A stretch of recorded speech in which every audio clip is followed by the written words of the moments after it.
Good morning and welcome to today's New York City Council hearing for the Committee on Education with Children and Youth.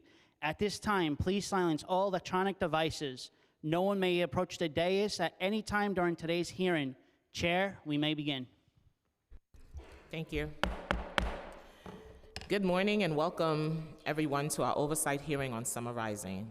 I'm Rita Joseph, Chair of the Education Committee, and today we are joined with Children and Youth Committee and Chair Stevens.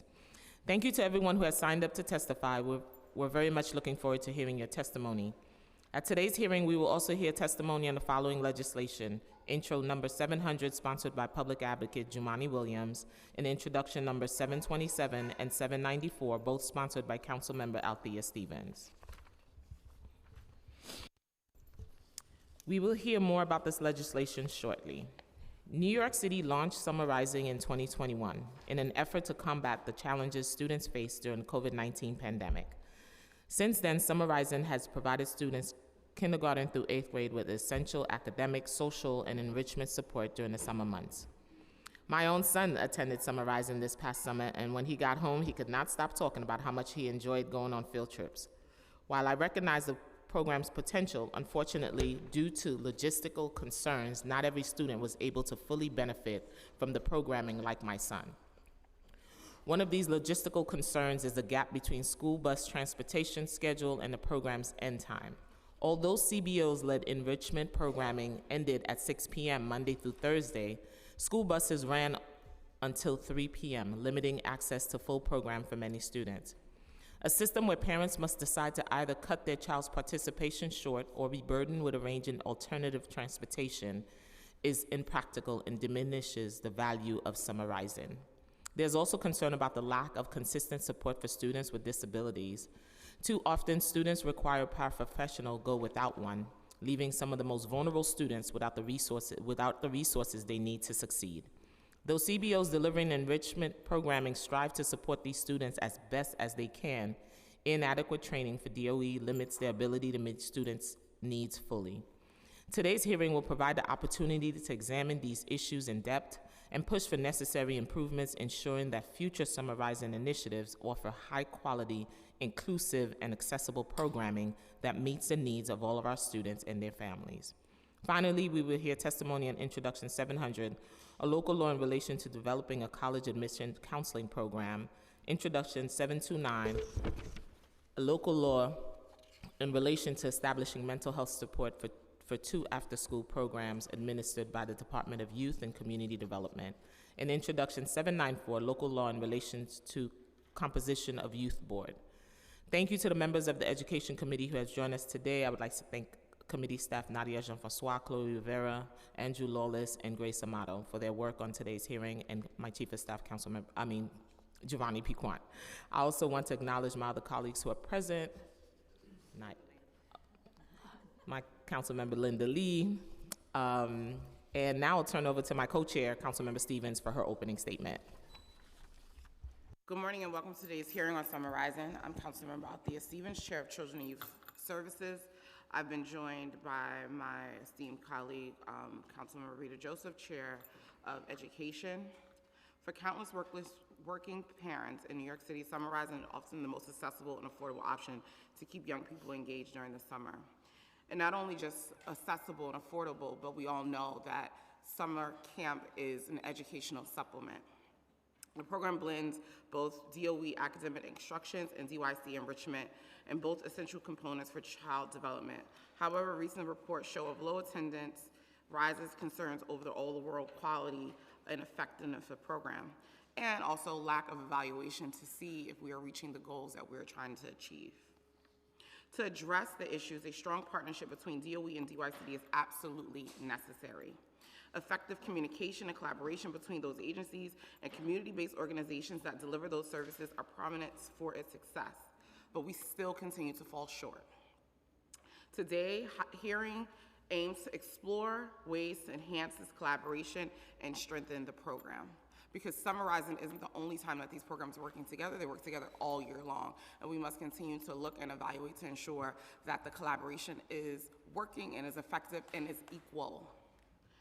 Specifically, I'm interested in hearing that the hear about DYCD's and DOE strategy to tackle low attendance and to improve program quality. Today, I hope that we can discuss new approaches to ensure that every child in the program receives a meaningful and enriching experience. I believe that with the right improvements, Summer Rising has potential to be an exemplary program that parents not only can depend on, but actively seek for their children's well-being. So everyone knows I visit summer camps all summer long because not only do I miss it, but I think that it's a necessity. And too often I hear parents saying that they would want their kids to explore and have more fun. And I think even when we're saying fun, it doesn't mean it doesn't need to be educational. And the instruction piece, I think, is necessary, but I think that we need to explore what does that really look like, because from the parents that I spoke to consistently, I heard that their children did not want to sit in class all summer.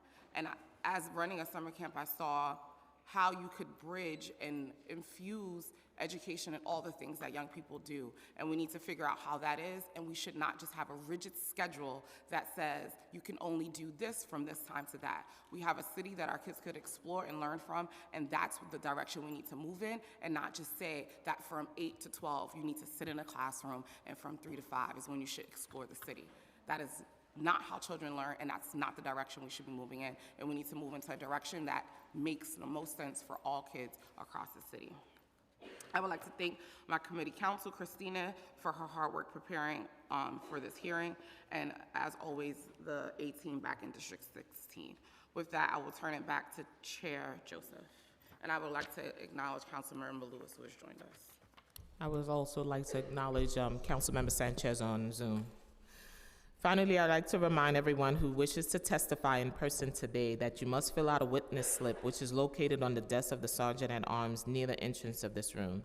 Please fill out the slip. Even if you're already registered in advance, you'll be testifying in person. If you wish to testify on Introduction 700, 729, or 794, please indicate on the witness slip whether you're here to testify in favor or in opposition to the legislation. I also want to point out that we will not be voting on any legislation today.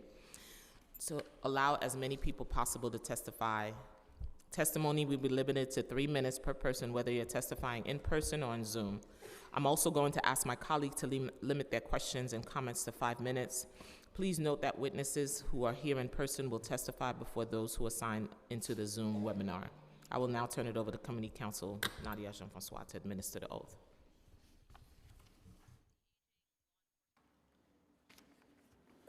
Good morning. Now, in accordance with the rules of the council, I will administer the affirmation to the witnesses from the mayoral administration. I will call on each of you individually for a response. Please raise your right hands. And this includes everybody for Q&A as well. Thank you.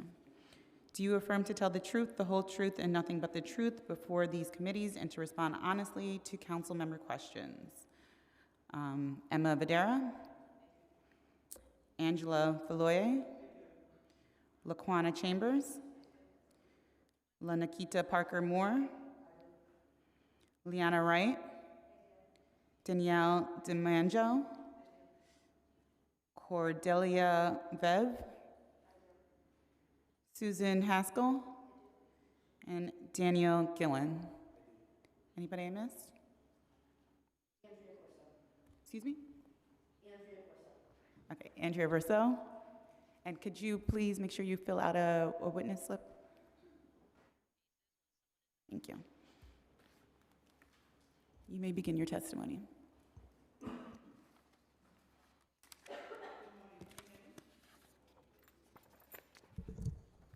Good morning, can you hear me? All right. Good morning, Chair Joseph, Chair Stevens, and all the members of committees on education and youth services here today. My name is Angela Faloye, and I am the Director of Summer Programming at New York City Public Schools. I am happy to be joined by Emma Videra, Deputy Chancellor for Operations and Finance at New York City Public Schools, Susan Haskell, Deputy Commissioner for Youth Services at the Department of Youth and Community Development. I will always refer to that as DYCD for this testimony.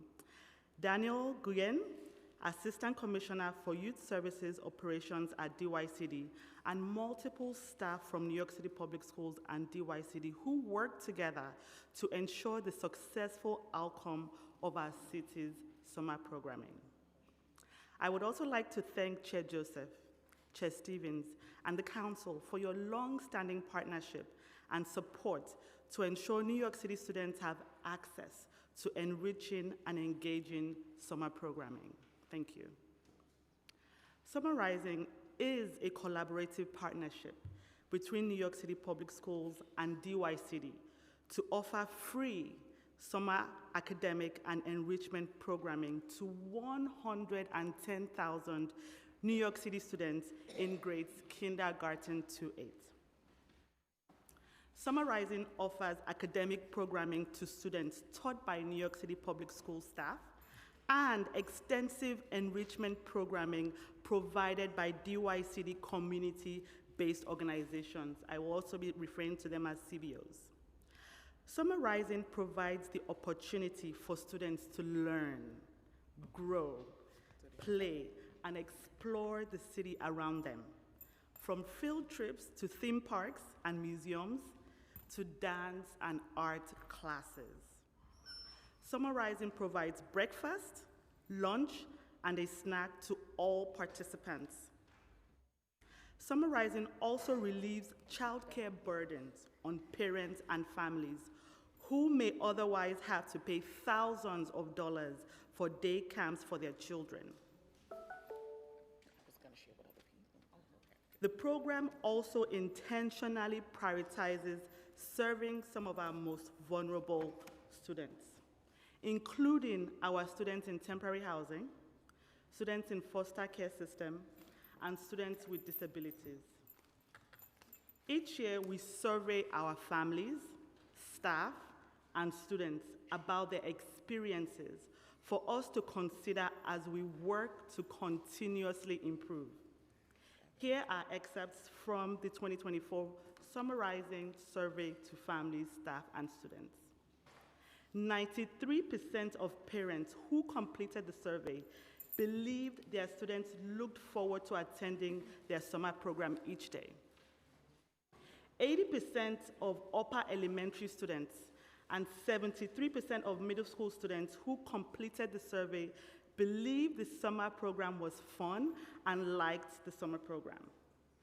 90% of New York City Public School staffs who completed the survey believed participating students enjoyed themselves. More than 3/4 of parents who filled out the survey were satisfied with the food provided in Summer Rising. 86% of parents were satisfied with Summer Rising transportation. In addition, almost 1/3 of parents whose children attended Summer Rising in 2023 believe that transportation was better in 2024.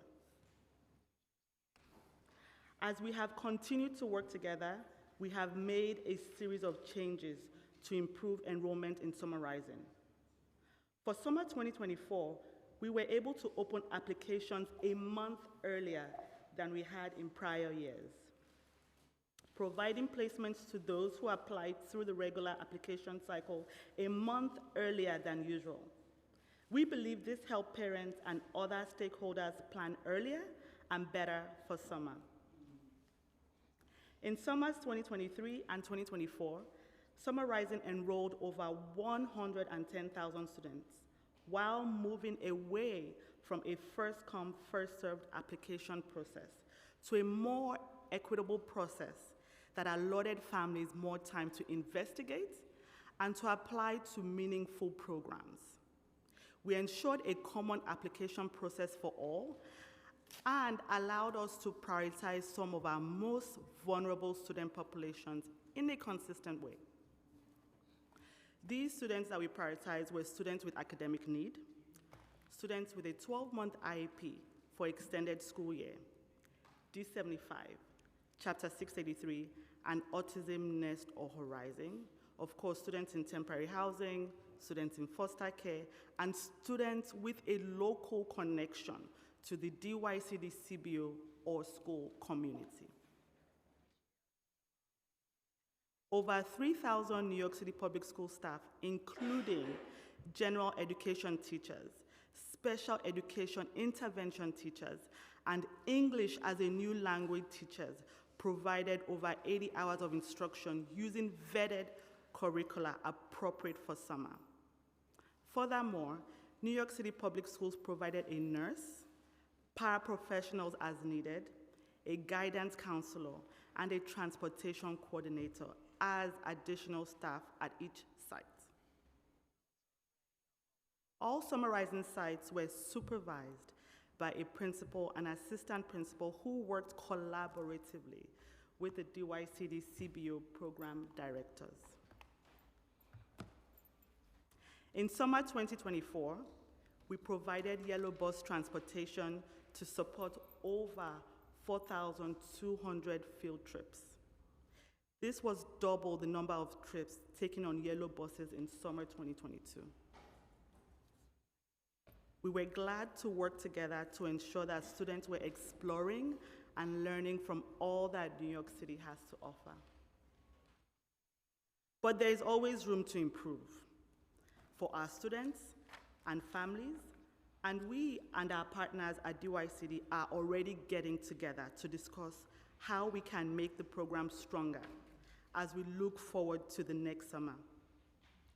We are working on possible answers to questions such as how can we continue to improve enrollment and attendance?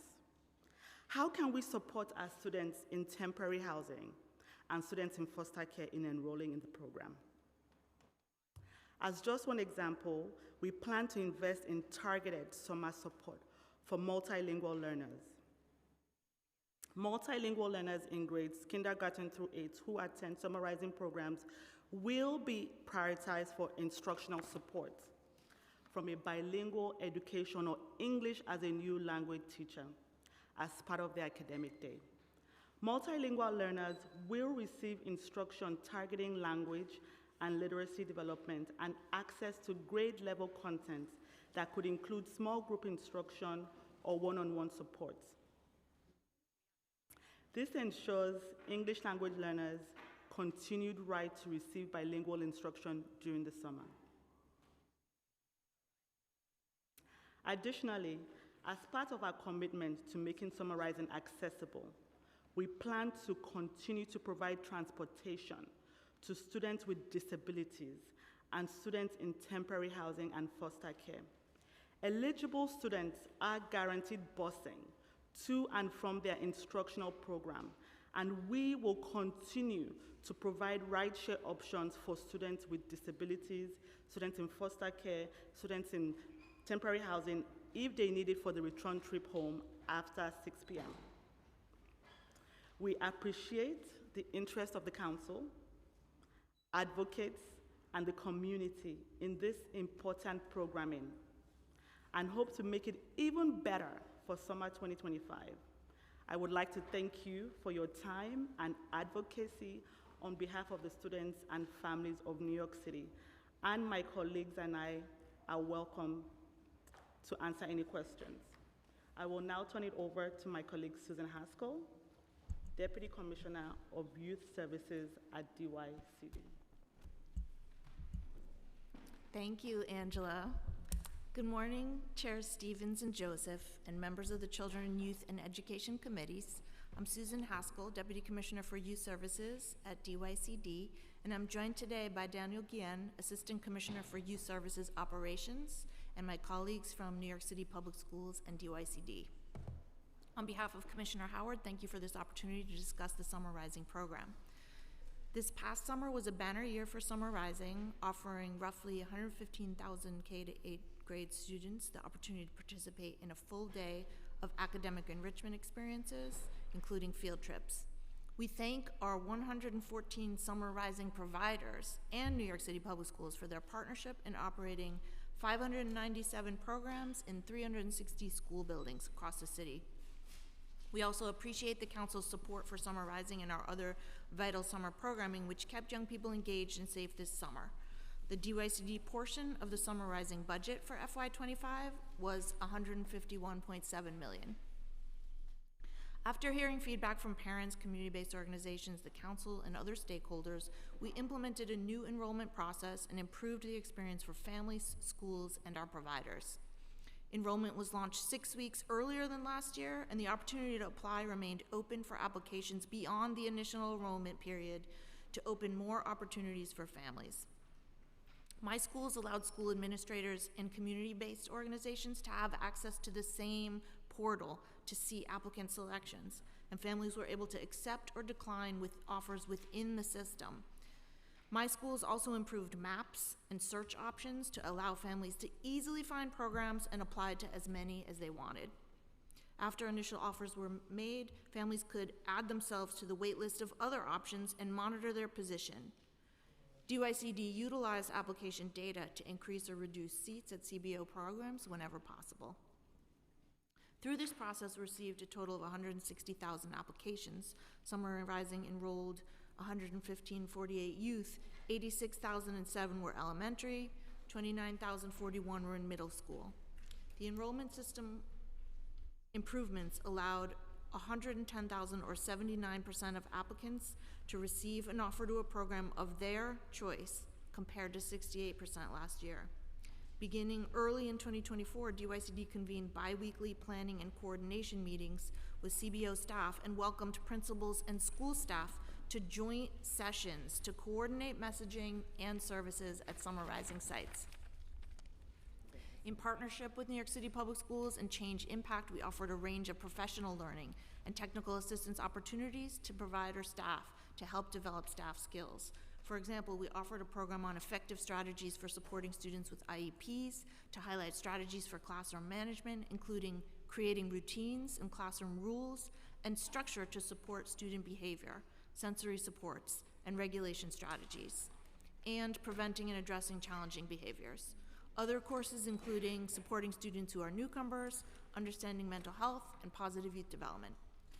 DYCD expanded Exploring Futures, which provided career readiness activities for middle school students, including an individualized curriculum to explore skills and interests. Exploring Futures incorporated field trips to CUNY schools and businesses such as Pfizer, Summer Stage, MLB offices, and Yankee Stadium. The initiative yielded a positive response as 70% of program directors noted the youth showed a continued interest in their career paths after completing the program. This curriculum has expanded into after-school programs and includes the support of the high school application process for 8th graders. I will now turn to the 3 bills on the agenda. Number 700 would create a college admissions counseling program within DYCD. New York City Public Schools is best suited to provide college counseling and guidance to high school students and offers individualized support based on student experiences and academic achievement. DYCD does support post-secondary education and college access. Career exploration and educational motivation are an integral part of our youth development programming, including field trips to campuses and workplaces, as I just discussed. In workforce programs at DYCD, for example, the Learn and Earn program provides college and career readiness programming to high school juniors and seniors in public schools who have the highest need. Programming is comprehensive and tailored to the needs of students, including career readiness, post-secondary planning, college tours, mentorship opportunities, academic support, and paid internships. In program year 2023, 65% of graduating participants went on successfully to enroll in college. DYCD's Work, Learn, and Grow program provides paid work experiences and accredited CUNY college course to high school students. Last year, 4,831 participants received college credit through Work, Learn, and Grow.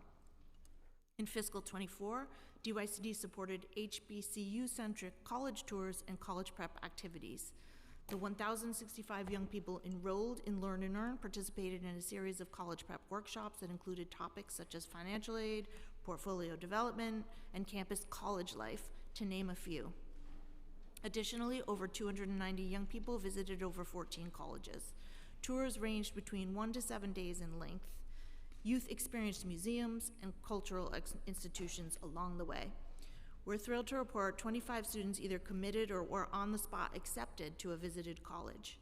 We will continue to incorporate activities that support college access in DYCD-funded programs, but we believe that direct college counseling and application assistance should remain under the auspices of the school system.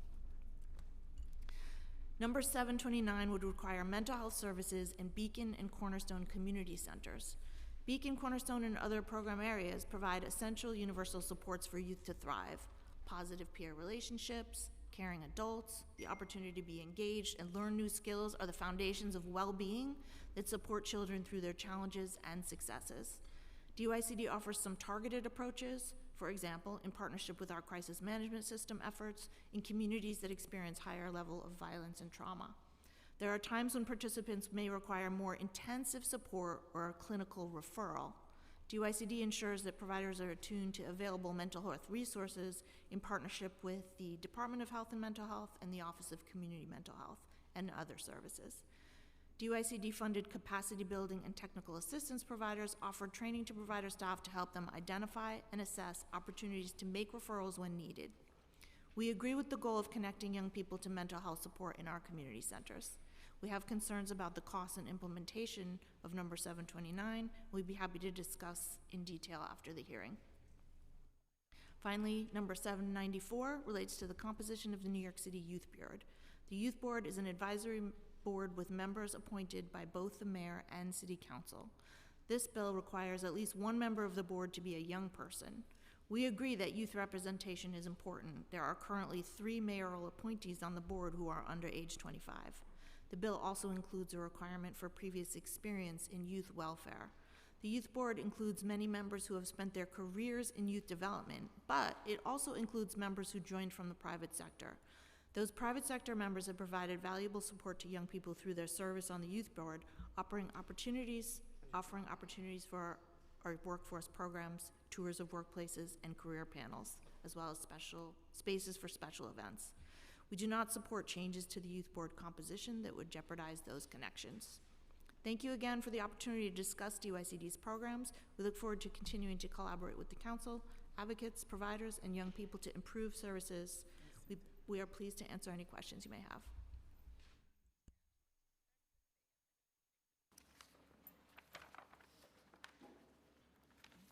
Thank you. Public advocate? Thank you, Madam Chair. Good morning. My name is Jamani Williams, Public Advocate, City of New York. I want to thank Chairs Joseph and Stevens and the members of the Committees on Education and Children and Youth for holding this hearing. New York City Public Schools are among the most segregated in the nation, which begins early in students' education and persists through graduation. Students of more color are disproportionately likely to attend under-resourced and overcrowded schools, and despite comprising 70% of the city's student population, receive just a small fraction of specialized high school offers. Black and brown students, as well as students with disabilities, English language learners, students experiencing homelessness, students in foster care, and students living in poverty are less likely to graduate from high school than their more privileged peers. Some of the barriers to students attending college, including the high cost of tuition and application fees, the need for timely financial aid education, and lack of access to quality school counseling. The same disparities that we see in achievement in our public schools are reflected in college, with Black, brown, and low-income students having lower rates of enrollments in bachelor's degree programs. Bachelor's degrees attainment can differ by as much as 76% between neighborhoods. For example, a Center for an Urban Future report found that 89% of those living on the Upper East Side and Roosevelt Island had a bachelor's degree, compared to 13% in Morris Heights and Mount Hope. High school counselors play an important role in access to college opportunities, but many under-resourced and overcrowded schools either lack a counselor or have too few counselors for their student population.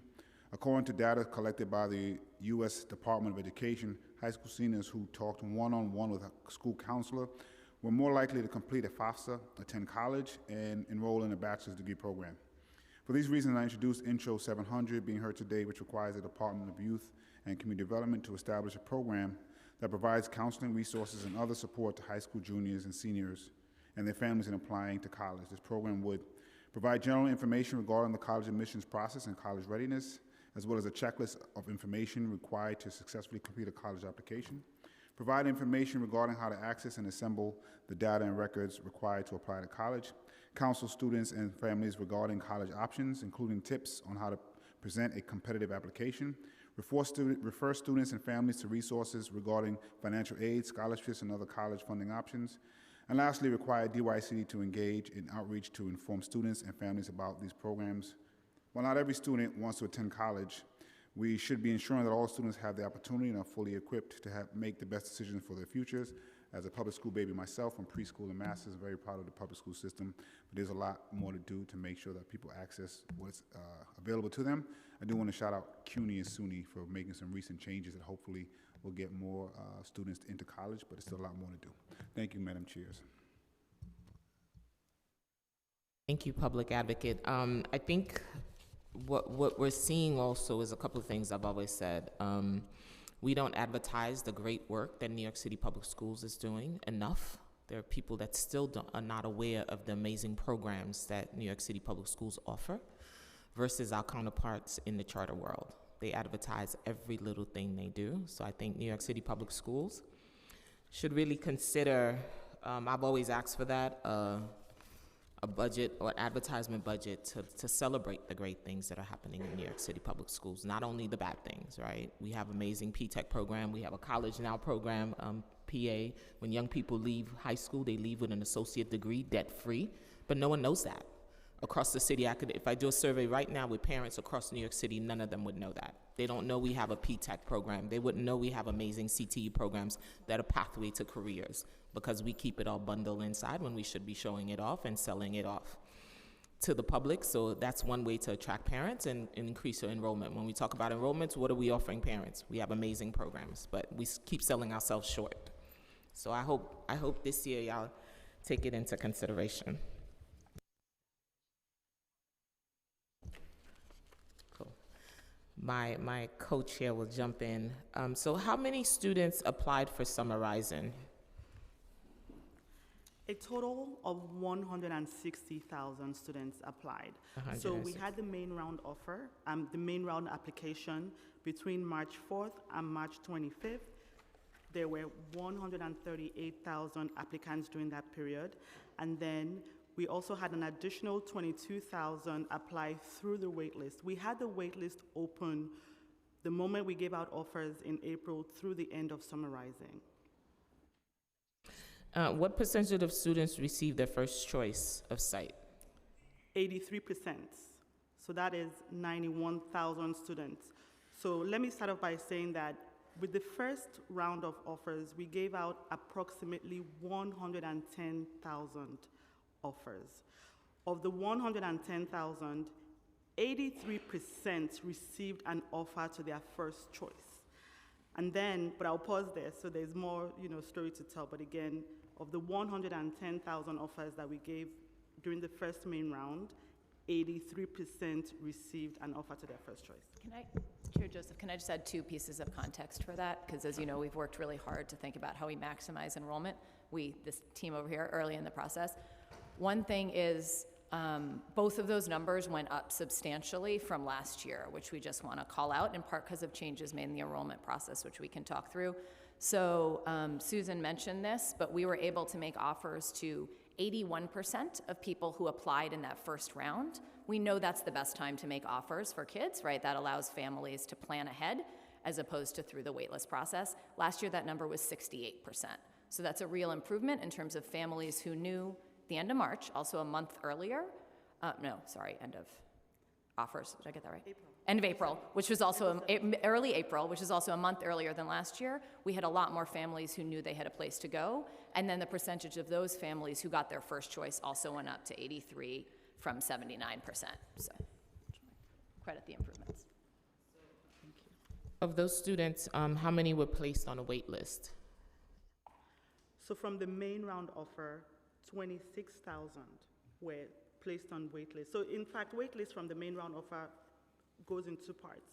You have 26,000 who did not get an offer at all, so they were placed on the wait list. And then we also gave students who did not get a favorable offer, meaning their top choice, their first offer. So if you did not get your first choice, you will also be placed on a wait list. So in total, from the main round, we had 47,000. In essence, we believe that even though we gave you an offer, we wanted you to have that opportunity to be placed on a wait list that is higher than the offer we gave you. And of those 26,000 that were placed on the wait list, how many got an offer? So now, overall, close to 4,400 got an offer from that group. So one thing to preface is that, or to note is that during the main round offer, in addition to the 110,000 offers that we gave out additional 2,400 offers. Now these offers were not to the programs that the families had applied to, but these programs were in the same building. And we were very proactive to say, you know what, if the actual CBO program was filled, were there other CBOs in that building that had seats? So we gave out additional offers during the main round offer. So from those 26,000, I would say total about approximately 4,400 offers were given. Okay. So how many students enrolled in Summer Rising 2023, and how many were enrolled in 2024? Was there a shift in numbers? In terms of enrollment, so we had for 2023 and 2024, roughly the same, about 115,000. So now this number includes also students who eventually were discharged as well.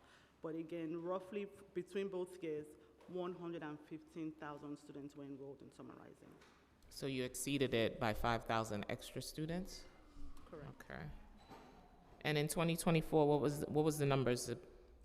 So in both years, yes. Both years, the numbers went up? Approximately the same, Okay. exactly. Around 115,000 for both years. And when we looked at, if we're gonna break down the data, right? And when we looked at race and ethnicity, what was the enrollment like?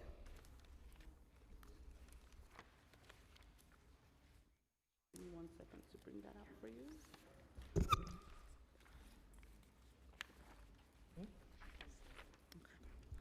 All right, so looking at race and ethnicity, so in terms of summarizing 2024, for Asian, we had 17, would you like me to read through?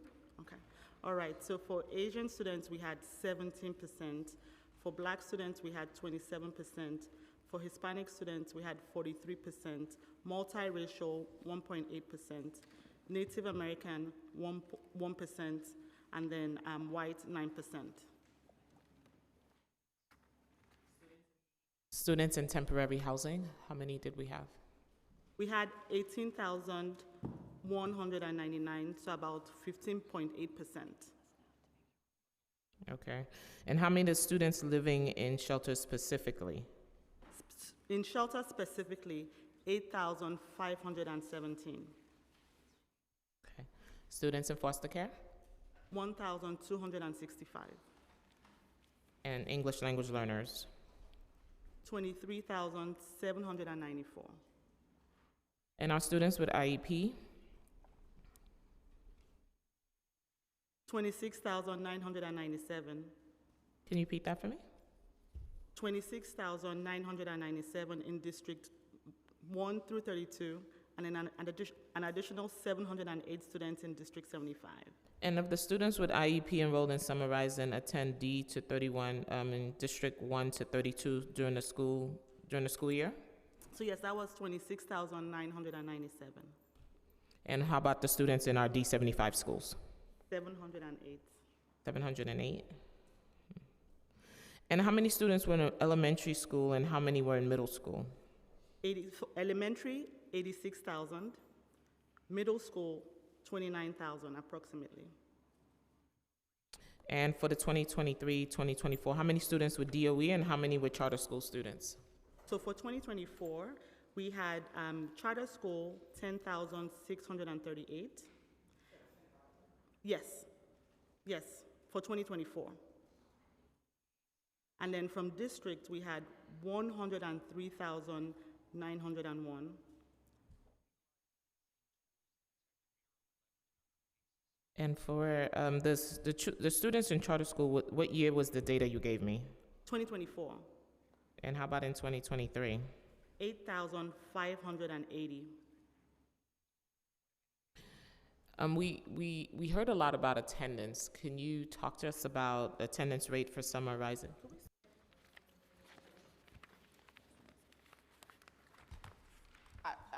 I mean, the numbers, even, I know, and I want to say this, I want to start off, I know that we have come a long way. I want to also say thank you all for always listening to myself and Chair Joseph's feedback. I think we always come back with something and you guys look and try to adjust and fix. And so, I think we've come a long way. One of the things I heard a lot this summer was it's gotten a lot better, but I think it was a lot of bumps those first couple of years. So I think we had nowhere else to go but up. And I think that we've been rising to the occasion, but I know there was a huge effort around trying to prioritize, obviously with like mandates, we can't turn away young people, but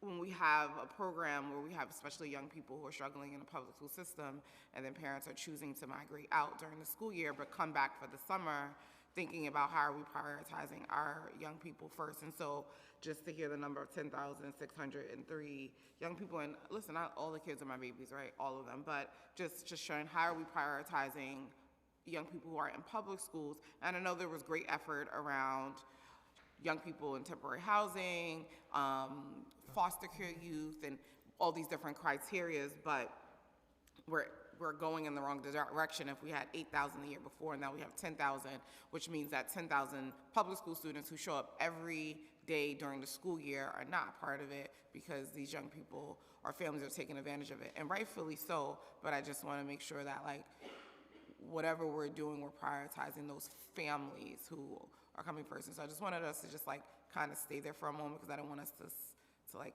skip over that because that's important. I guess it's not a question. Like, what are we doing to kind of like figure this out, because that's a problem for me. So could you restate, because you mentioned something, you said in terms of charter school students. Yeah, you said the year before you had 8,000, and then this year you had 10,000. So are we recruiting for those parents? Like, what are we doing that like we are getting more charter school students and not necessarily on the public school side when parents are there? Because here's the thing, one of the things that we know, especially with charter school parents, a lot of times they're usually on top of the applications, they're filling the things out, right? Because to be in a charter school, you have to have some type of diligence, and they're already in that process. What is happening that is not happening with the public school families, and why are the charter school numbers increasing? And again, this is not an attack on them, but they often have programs in their schools, and like they'll have bridge programs, which could also attest to the attendance rates that are happening in our programs, because it's like, okay, I need somebody to come here for 3 weeks and I'm gonna sign up, and now we have that spot filled by them and not our young people. And so I just don't want us not to skip over some of the things, especially when we're seeing the numbers increasing. Absolutely. In the grand scheme of things, again, we have 110,000 seats. We gave out over 110,000 seats. So 10,000 for charter school in comparison but to it the increased overall. from the year before. I understand that. And so that means next year is going to be more. What we're also doing is, if you look at the priority structure, the first set of students that we prioritize are promotion endowed to the home school. And then also, though, when it comes to prioritizing vulnerable students, we're not looking at where they're from. You can be STH in charter school, STH, as long as you're a New York City public school student, New York City student, regardless of whether you're charter or public school, we would prioritize you if you are vulnerable. So it could be that they could have come from that segment, but long story short is that in terms of how we prioritize DYCD students who actually are connected to DYCD CBOs. We prioritize the local community. However, again, we do not choose where an STH student comes from or a student in foster care comes from. I understand your point, Chair, and I think your point is well taken. I think the team has done and can share a lot of efforts and outreach to improve applications process among New York City public schools, applications among New York City public school students as well. And we obviously do get far more applications than we can serve already for the program each year, but understand your point on the data. I will say, and we can keep thinking about that, I will say, just because it was implicit in what Angela just said, is there are a couple of priorities that do only apply to New York City public school students, and we do see a higher offer rate by a bit for New York City public school students than charter school students when we actually look at those. So those two priorities you just mentioned only apply to New York City public school students, an affiliation with the school, an affiliation with a DYCD CBO program. I assume that's partly why we do see a higher offer rate for public school students than charter school students, which is also in here in the data.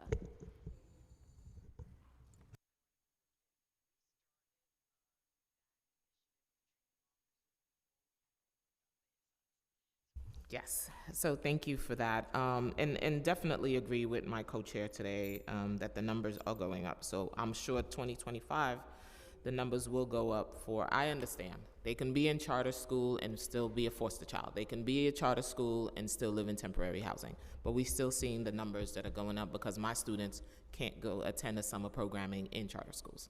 So you see the role, if we were to reverse the roles, that's what would happen. So a couple of questions around attendance, and we saw this during the summertime, and there was a Chalkbeat article that said that attendance had dropped, that you guys had to send educators home.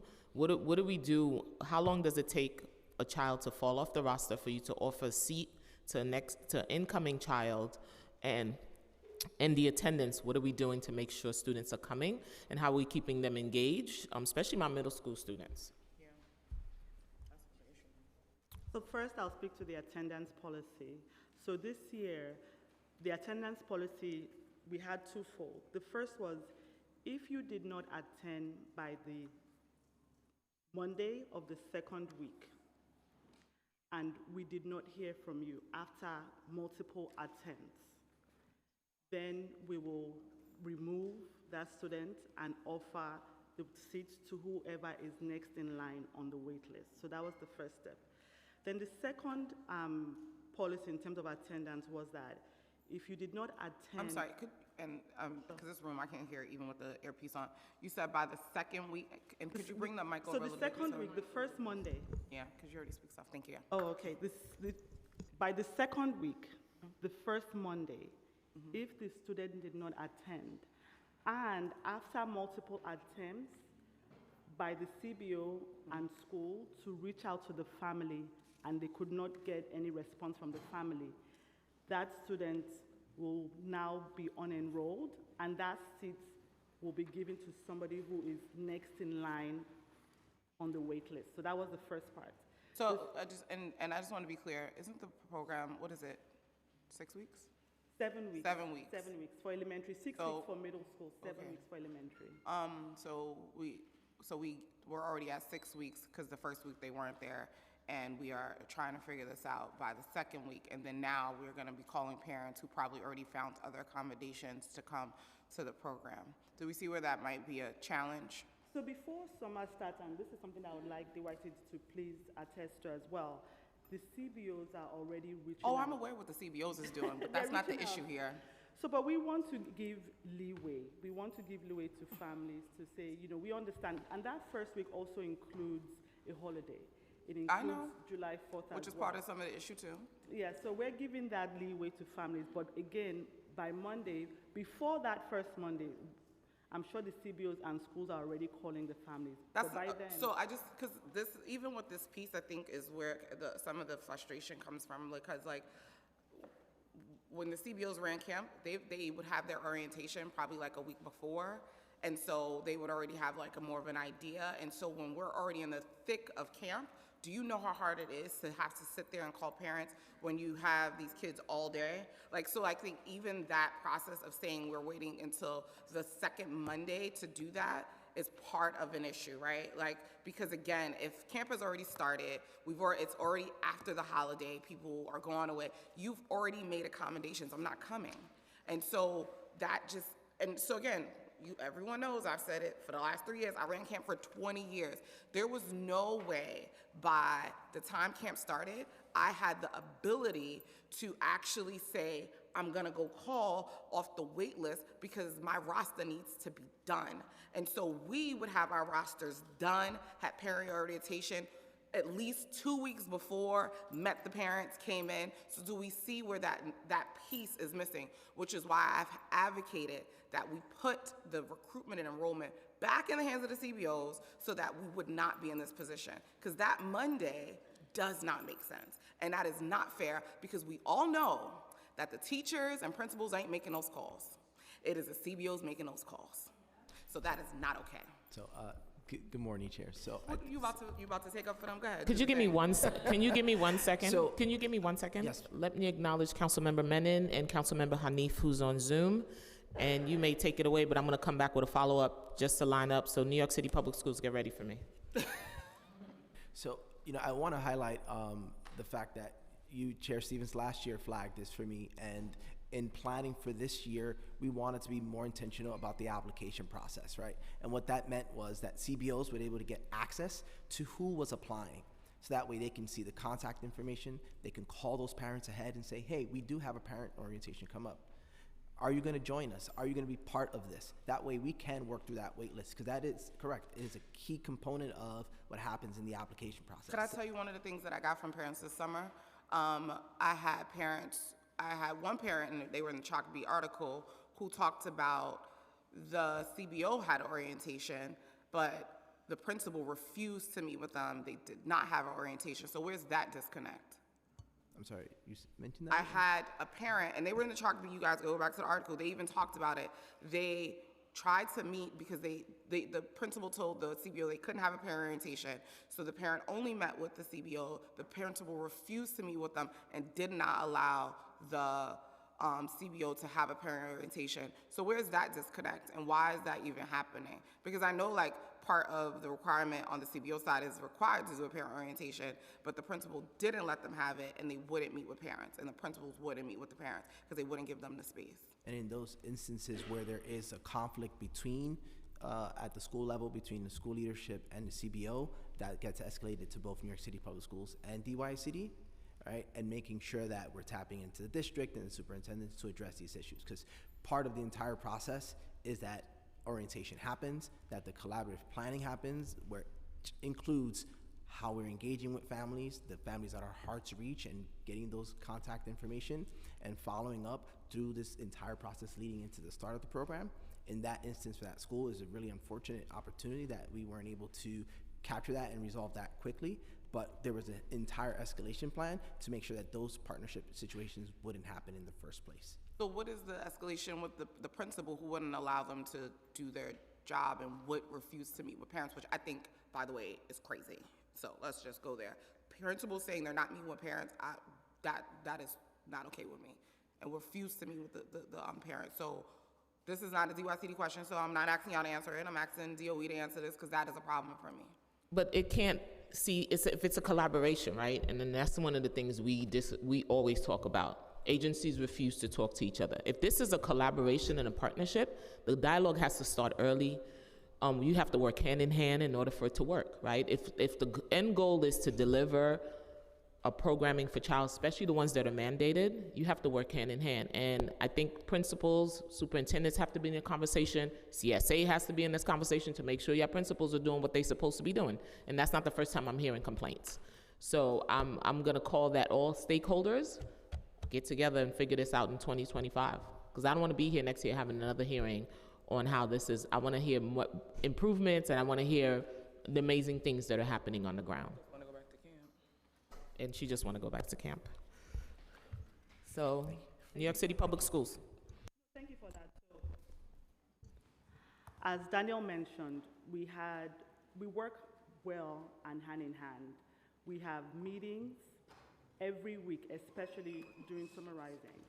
And those meetings are especially to tackle escalations. If something like this had been escalated through DYCD to me, immediately I would have met with the Division of School Leadership to address the matter.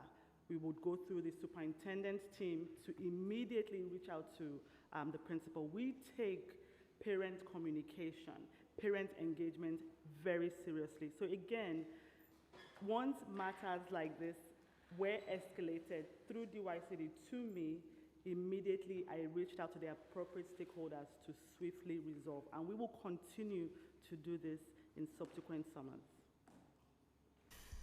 Well, thank you. I have a question. Promotion and doubt students, are they required to apply for summarizing in order to participate in the CBO enrichment programs? I'm sorry, could you repeat your question? Students with promotion in doubt, students that are mandated for what we used to call summer school, are they required to apply for Summer Rising in order to participate in the CBO programming? So when it comes to promotion endowed students, at the time of the application, we wouldn't know which students are mandated. We don't know that. But what we do is we prioritize. Anybody attending both the academic portion and enrichment portion, you need to apply for a Summer Rising seat. We want to make sure that there is interest there. And so again, we do prioritize when we know that you are promotion endowed. When the wait list opens up at the time where we do know a student is mandated and that mandated student has now placed themselves on the wait list, they are the first priority. But again, a mandated student will get the instructional programming regardless of if they apply to Summer Rising. So if I have a promotion in doubt, I would automatically be enrolled. What if I don't apply for Summer Rising and I'm mandated to attend So summer? yes, if you are mandated and you did not apply for Summer Rising, you will only get the instructional programming. That is what happens. But again, Summer Rising, we want to ensure that we're giving seats to families and students who are interested. The only way we know you are interested is when you apply through My Schools. And at the time when we give out the main round offers, we do not know who is mandated, but we know who is promotion endowed. So that is the first priority. The first priority is to give out offers to promotion endowed students. Now, when we now turn over to the waitlist period, let's say June, when we now know a student is mandated, if they did not apply to Summer Rising during the main round, but they are now interested in not just the academic portion, but the full day, they put themselves on the waitlist and they are the first priority. Okay.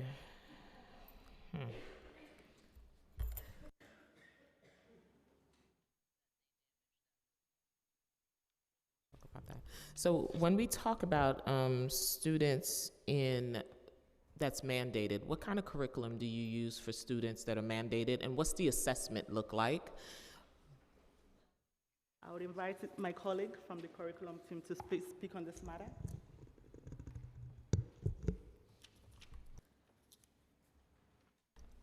Meanwhile, let me acknowledge Councilmember Narcisse.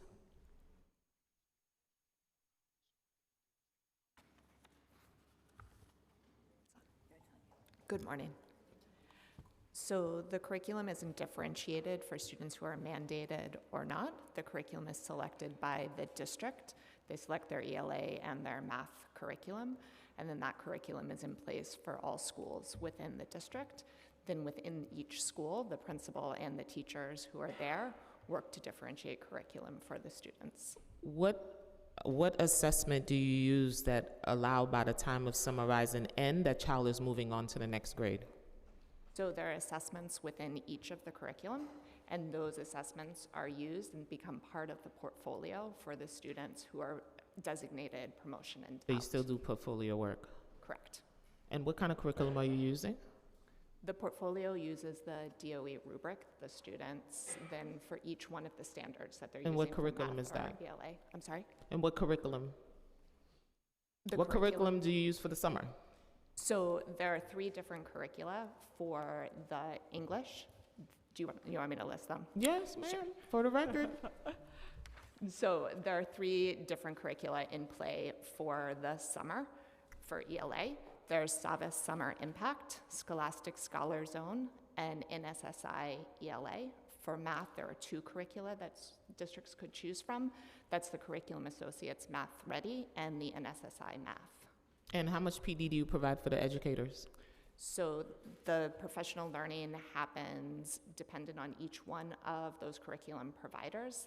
They're 2 days prior to the beginning of summer school where curriculum. Are paraprofessionals included in that training? Paraprofessional learning is different from the teachers, but they're also provided with professional. Let's say I have a one-to-one and my child has an IEP, how can I turn key if I'm not teaching the paraprofessional the same thing? They also have professional learning, just saying it's separate from the teachers. I'll turn it over to Andy for Before you go.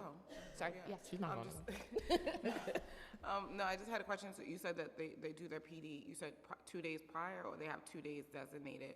for There are PD? 2 days designated prior, How and early there's, before? sorry? How early before summer camp starts is this training taking place? Well, between the end of the. Oh, I know the tight gap. Tight, Don't get me tight, started. tight, A lot of tight staff be burnt schedule. out. Part of the problem. Don't get me Correct. started. But, so they have 2 days, so it's 2 days before school is ending, they have 2 days of this training, and then they have to be ready to go first day of camp. Yes. I just wanted to make sure we put that on the record. And once they're finished with the portfolio, then they're moved on to the next grade. Correct. And what does that portfolio looks like? So I'm going to turn that over to Danielle Domingo, okay?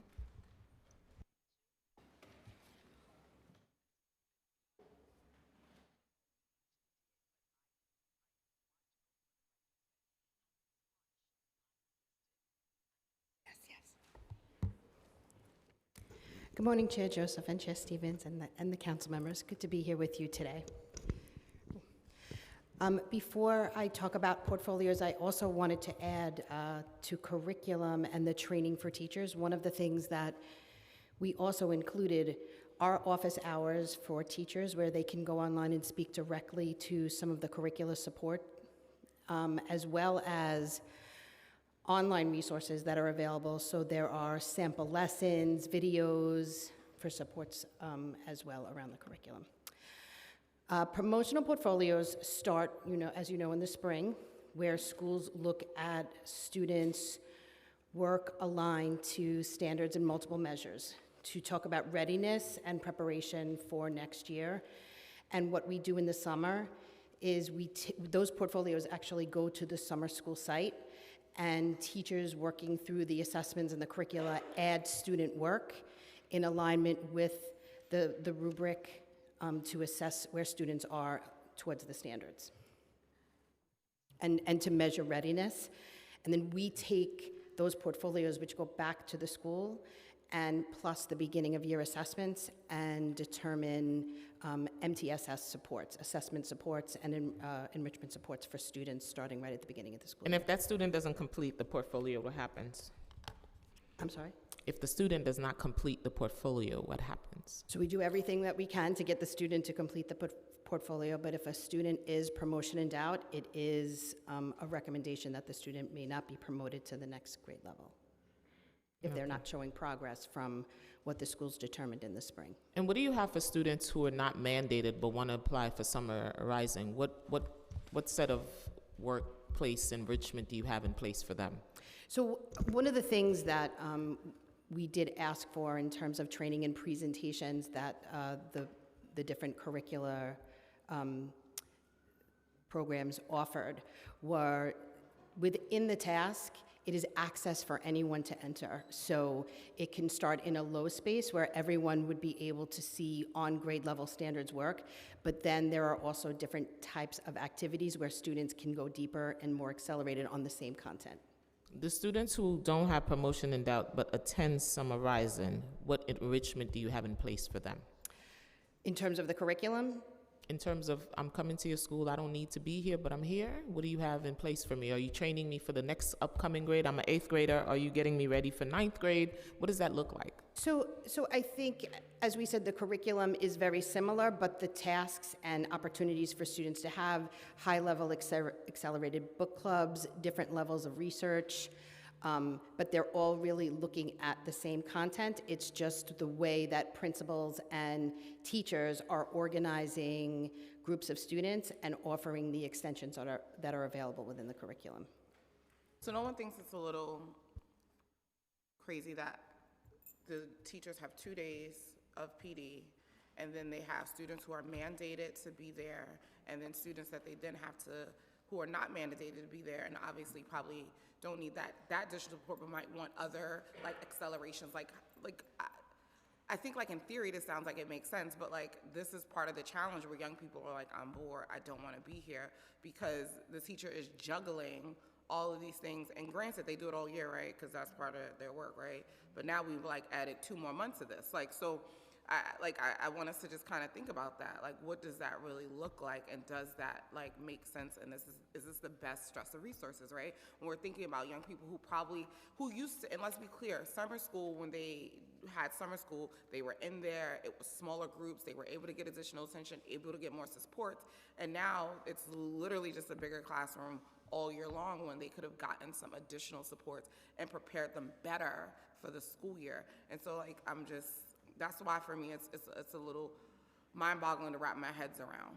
So I think it's twofold. And I've been out here, there's some teachers doing some great work and all the things, but that's not what, so I don't want you guys to explain it away like, oh, I know teachers are doing their thing, it's hot, I ran camp, I live, whatever. But I just want us to also think about, does this make sense as far as even thinking about these young people who need that additional support, and we'll be able to get additional attention from a teacher for 2 months and really help them excel for the next school year? Is it preparing them the way they should be prepared? Which was my question even, was gonna say, like, what are the goals around this program? Because it started out as a reaction from COVID and saying these kids have been out of school for all this time, let's do this.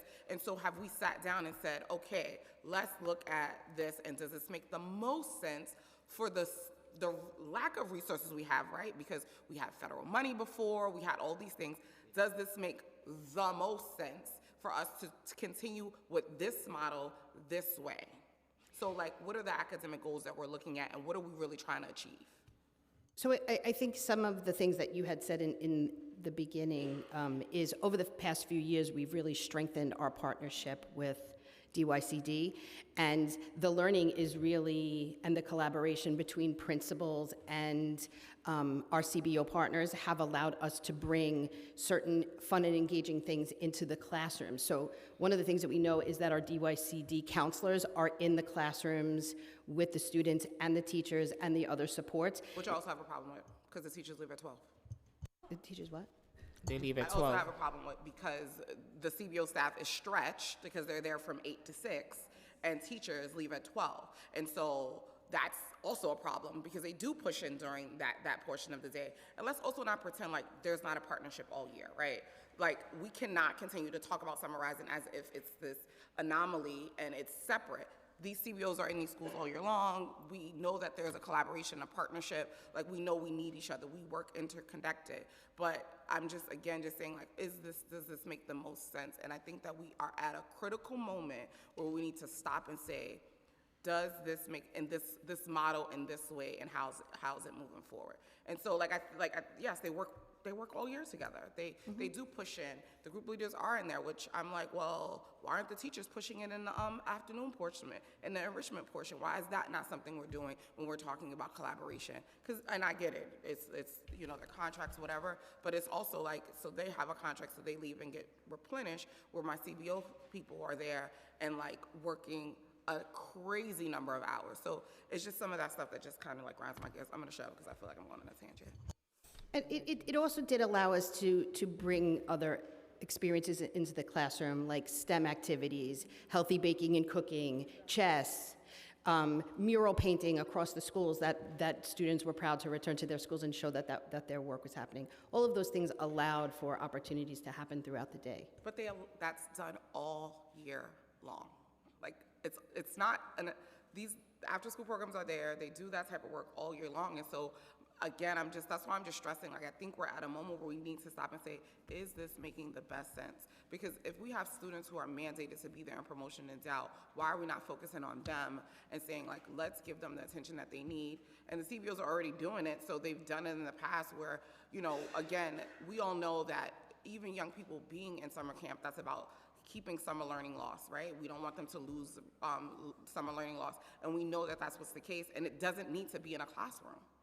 It doesn't need to be in a classroom, because we know that these programs are educational supplements and not just babysitting. And so that's why, like, it's not just saying, like, oh, parents, they don't have a lot of options. And so let's give them options that actually are a real option, because we're kind of, let's be clear, we're at a place where we're doing 12-year school. Chair Stevens, I wanted to just add briefly, like, we aren't running the same program that we ran in 2021, and I appreciate you acknowledging that we are listening and we are making improvements, and we will continue to do that year after year. I think that where we were in 2024, we really saw, to your point, like the strengths of the partnerships. I feel like this model, it is different than a traditional or previous camp model, but really, I think when we look at the benefits that we get from this partnerships, the strength of having the teachers and the camp counselors for elementary students in the morning, the strength of enhancing the experience for middle school students because they have both the academic and the enrichment, that we really, in our reflection year after year, are seeing just more and more the strengths of this partnership.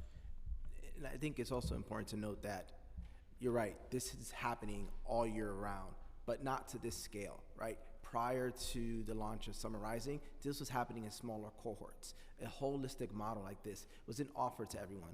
And I think we're all big believers here of access, and the fact that now much more young people and families are able to tap into this academic and enrichment support full day is something that is amazing, and we want to strive to do better on in the process, but it's important that this key feature of it, a balanced model and get it as balanced as possible, is something that we can continue and develop.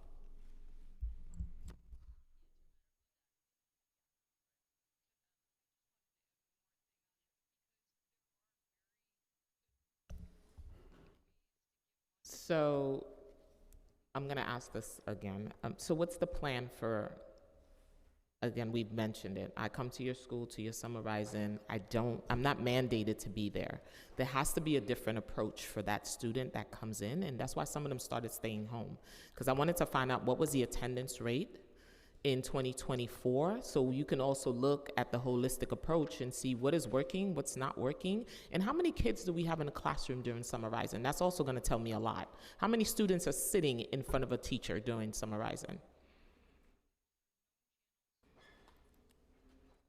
So out of the offers that we gave, Can you speak up, please? Oh yes, out of the offers that we gave, we had 101 students attend at least once. So that's a large number. Where did they go? Oh, to the Summer Rising sites. No, you said 101 students showed up. 101,000 out of the 110,000 offers that we Where gave. did the 9,000 go? Did we track that data to see what's happening? We will keep that under advisement and do that. Absolutely. So now, this is, in terms of year over year, this is similar to what happened last year as well. But thank you for that, and we will continuously improve. That's why we are here. In terms of attendance, attendance has been steady. In fact, attendance has been steady both last year and even before the pandemic when it comes to mandated students. DY City can also attest to their attendance as well, which is similar to ours. But in terms of attendance, with real numbers, we're looking at 61%, 61.5% in 2024, 63.4% in 2023, 59.4% in 2022. Now, again, this is consistent even... What's the standard attendance rate across the city? It's not 68%. You mean school year? You mean city? Yeah, school year. What's the standard? I would like somebody in enrollment to speak to that. We'll get you that number by the end of the But hearing. 68% is not nothing to celebrate. 68%, 68%, what are we celebrating? Where are those kids? If 9,000 kids go missing in our school system, I would like to know where they are and what are they doing and how are we doing outreach to those families to find out why they're not sitting in our seats. So it's 68% for me is not good enough. And like Chair Stevens, I've been in the trenches 22 years, so 68%, we got a lot of work to do. What happened to those 32% of our students? So we'll get you the number on what the school year attendance is. I will say I don't think we actually see it as the same thing in terms of the comparison, right? This is a free, optional program that we intentionally make available without saying you have to come 65% of the time or 70% of the time. We know we see trends over the course of the summer. We have fewer students later in the summer. That could be because that's what family plans look like, which is fine, right? We allow that level of flexibility. I'm not saying there's not always room for improvement, and this is something we are collectively looking at closely in terms of what is the student experience, how do we make sure we're enrolling kids who actually want to be there, which is one of the pieces of improving enrollment at the beginning of the process when families are actually making planning decisions, as opposed to popping a kid onto the enrollment roll in July and realizing that's probably, that person already has something else planned, right, which is a part of the challenge. So I would say I do think that it is different from school year, and that we intentionally make it flexible for families to be in and out, to not mandate a certain thing, to allow them to opt out a couple weeks. We could change that, I suppose. We do talk long and hard about how to change this program every year for whatever it's worth and continue to try and improve. That is not something we've been looking to change, because we think that flexibility in a free program is actually appropriate. I think on the 9,000 students, I do think it's a fair question. Some of those are the students who were originally enrolled. The students that Chair Stevens was speaking about were originally enrolled. We did some outreach. They show up in our enrollment numbers, but they don't show up in our attendance numbers. So some of them are those students that are explaining that part of the differential as well, or a similar student who might have gotten an offer later in July, said, yes, I want this, then actually they didn't, because by then they were, of course, doing something else. And so it's some of those situations, too, that are leading to that gap between the 101 and the 110. The one other thing I will say is just, we do see a lot of that as how do we think about the upfront enrollment process to get as many folks in by April, right? Thank you, Angela, for the April date. We do think those are the families that are more likely to come. They're going to be able to plan around this. That's actually one of the reasons we made the change around mandated and promotion in doubt. We were holding back students. We were holding back seats at what we think is the critical stage for enrollment for students who we didn't know yet who they were, and we didn't know if they even wanted the CBO portion of the experience, right, which we know is a limited thing. So it's a challenging piece, the mandated and promotion in doubt piece, but given it is a scarce resource, I think we've thought we really want to make it available for kids who raise their hand, kids and families, and say, I want this full set of the experience, and that is one of the reasons we changed that policy as well, because we think as many kids as we can, over-enroll a bit if we need to, way up in April so families can plan, is how we're going to get students to come and keep coming. How does, we were seeing that in certain areas there were a wait list, in certain areas you had a lot of open seats. How did you deal with that?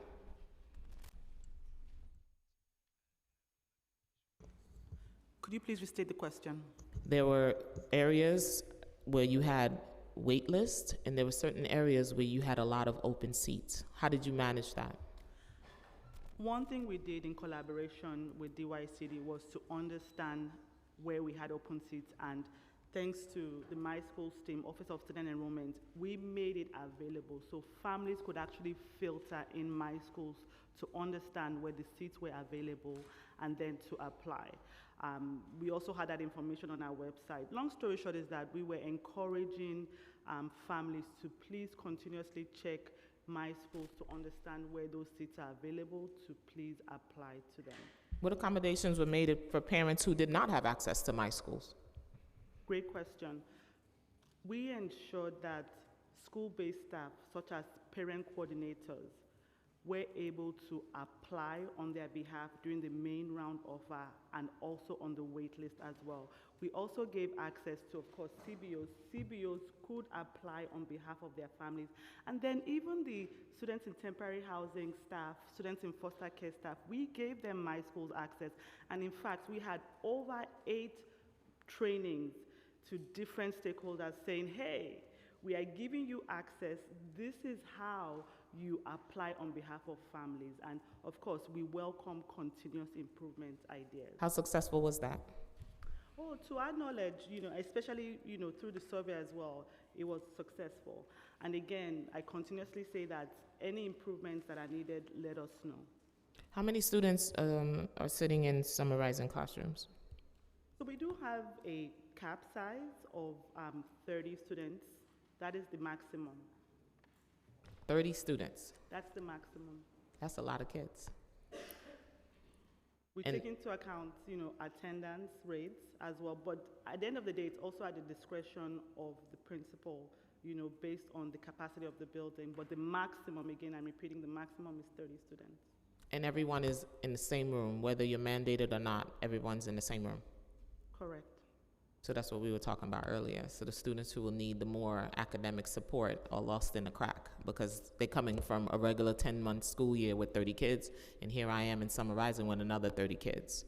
Where are you ever going to see them? We're not going to see them. We're going to lose them in the crack again.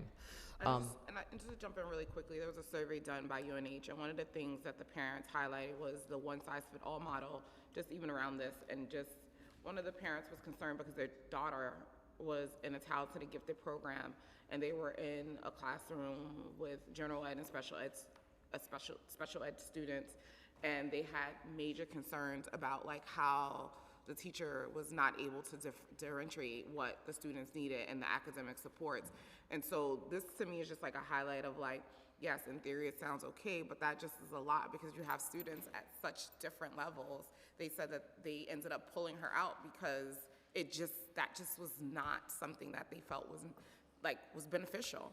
And so again, I think that like this is an area that has to be addressed, and we can't just like keep saying like, well, this is an issue, right? If you have a student who is talented, gifted, because we can't forget about them, they're part of the program too, right? And then we have a student who needs additional support, and yes, you can put a para in there, but they're still not going to get the support that they need. We don't do that during the school year, so then why would we do this during the regular year? But I just wanted to highlight that because I was just looking at some of the data from the survey, and that was one of the things that was glaring around parents and their feedback that they did with over like 700 young people and parents across the city. And quick question, students with IEP that require a one-to-one paraprofessional in Summer Rising, is that provided for the student? I'm gonna let it. You can go ahead. And once Before Andy comes up. So one of the things that we did specifically speak with principals about is the learning experience, the heterogeneous learning experience and what that looks like. But there were also opportunities for principals and teachers to program differently to meet some of the needs and address some of the acceleration that you were speaking about, Chair Stevens, as well. I think we can continue in this work to make sure that principals are aware of some of the suggestions and recommendations that are coming from families like you just described from the survey.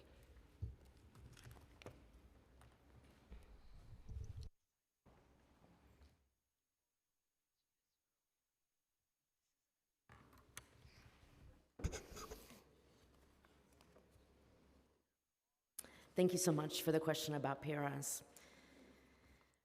For Summer Rising, we go beyond the IEP and we use a summer accommodation form. And that's where we have teachers who know the student best say, what is the support that this student needs in order to be successful in the classroom? So even if a student does not have a one-to-one para on their IEP, they may have a one-to-one para support when it comes to a Summer Rising classroom. This year, we had 29,110 summer accommodation forms were completed. We had a new process that resulted in significantly more completion than we had in the past.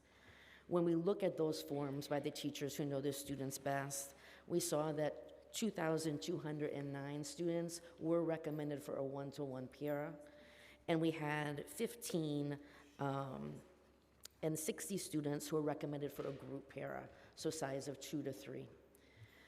When we look at what were we able to do in terms of providing support for those paras, on day-to-day basis, we had over 100% of the recommended paras were staffed. That does not mean that every student who had a one-to-one para had that para that day. So I want to be very clear about that. That's due to a vacancy or an absence. But we did have 105% of the paras that were recommended were staffed on a daily basis through paras and sub-paras. So in the academic part, what about the enrichment in the afternoon? Is support provided for the students who need that? Yes. Yes, so support continued throughout the rest of the program day. And in preparation for the afternoon, there was training and professional learning supports in person and remotely in the weeks leading up to the start of the program. And CBOs did also have access to the summer accommodation plans as well. So we wanted to be very intentional on what the necessary supports would be implemented for. And we also know that our students with disabilities sometimes could not participate in the second portion because of transportation. Is that something you guys are looking into?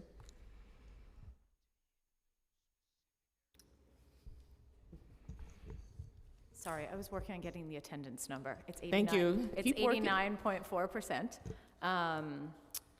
during the school year. But as we said, we do think that's a different circumstance and are doing a lot of work to try and bring that number up as well. Transportation, 6 p.m. transportation, is that what you were asking about? Yes, especially with our students students with disability who sometimes cannot participate in the second portion of Summer Rising because of transportation. I think it stops running at 3, and if the program ends at 6, they are, and that's a burden on a family as well. So, is there anything in the works to say? I know we have ride share, but the students can't ride by themselves, right? So it's a catch-22.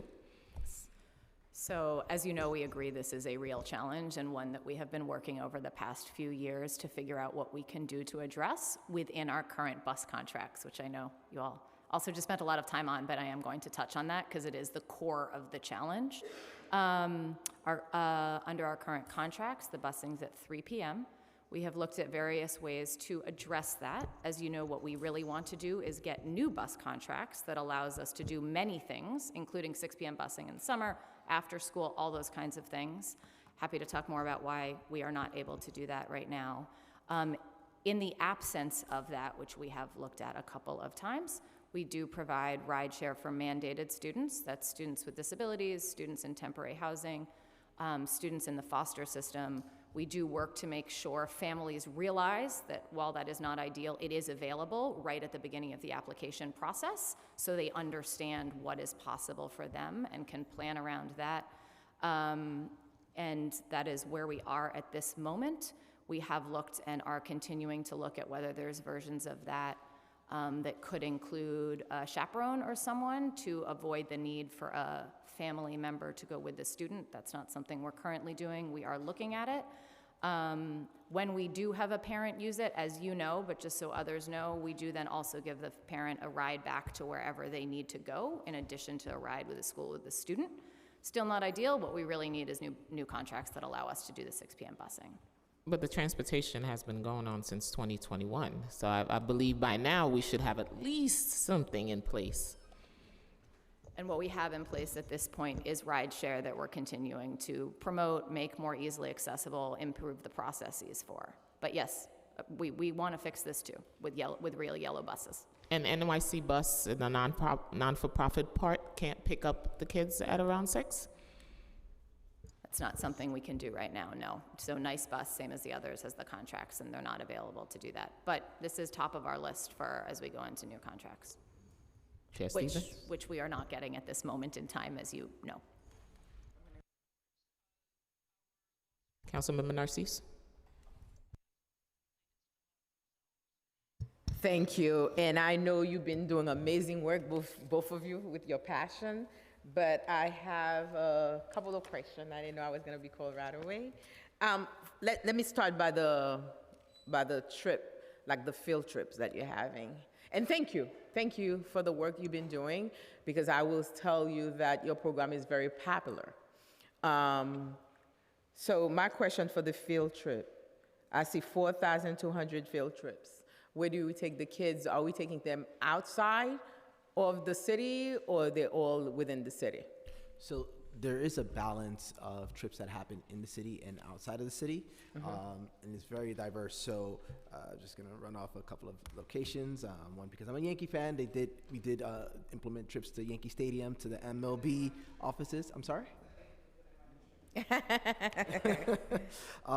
We did do So now you took time for my time. Yeah, and we did do amusement parks, so I do wanted to flag that to Adventureland, Queasy Amusement Park, the Ninja Park, bowling alleys, theaters, Chelsea Piers, escape rooms, the Botanical Gardens, Intrepid Museum, the Brooklyn Cyclones game, Pfizer as part of the Exploring Futures component, also college tours through the CUNY Explorers program for our middle school youth, as well as other well-noted museums across I the love city. that, because what I always said, when you take children out of the space that they have, so limited for some of them, when you take them outside of that zone, you open their eyes for a better future. I love that filter. When I was a kid, I love that. I see languages, multilingual learners. What are the languages? I don't know if my colleagues already asked that question, and I'm sorry that I'm late because the traffic was bad for me.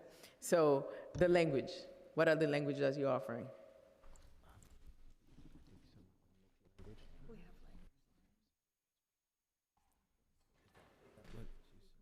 Can I give languages? So in terms of the languages, what we strive to do is understand the needs of the students and provide the appropriate services. In terms of data, that's something that we can get to you. I don't have that information right now, but again, what we do is assess the needs of students. We provide that information in our databases for principals to understand the need and who to hire. And based on the need of the students, we provide the services. In the application, do you have questions like showing the intent of the, I'm trying to get the best way to understand the enrollment process, because now I'm hearing that a lot of folks they did the application, they want the children together, and the percentage of attendance, according to my colleagues right now, the question they asked, not attending. Do we have a question where there is kind of like, how could I say, like the follow-up, how you're gonna do the commitment, those are the things in the questioning to make sure that we're taking it to the people that need it the most, because you have a waiting list and you have people out there that want to be in the programs. Thank you so much. We do have a period where we are heavily reaching out to families to accept their offer. And in fact, the process of accepting the offer is a vital piece. We worked in collaboration with DYCD to say, hey, DYCD, what aspects of the enrollment are there gaps? We learned that DYCD requires a supplemental form, information on the supplemental form, such as allergies, such as emergency contacts. So we put that in an enrollment system. So when you get your offer, we heavily outreach that you must accept that offer to let us know you are coming. When you accept that offer, you must put in information needed by DYCD CBOs, such as emergency contact and allergy. So that process is there. But after a certain period, to also take into account for families who might not have access to internet, for families of vulnerable students, after a certain period, we auto-accept. But initially, when you get your offer, in that offer letter, and I'll invite Office of Student Enrollment to please follow up. In that offer, we're saying we need to know if you are coming or not, and you must accept that offer by a certain date. But again, to account for various family situations, after that certain date, we auto-accept for everybody. We don't say, because you did not accept your offer is invalid. Okay, how does DOE communicate programs, expectation, and a daily schedule to parents, and how families provide feedback on the programs? So great question. So that is something that is done on the ground, and that is autonomous. It's dependent on the principal. So we leave that to the principal, but of course we have what we call our operations guide, where we make it clear that you should be communicating to your families.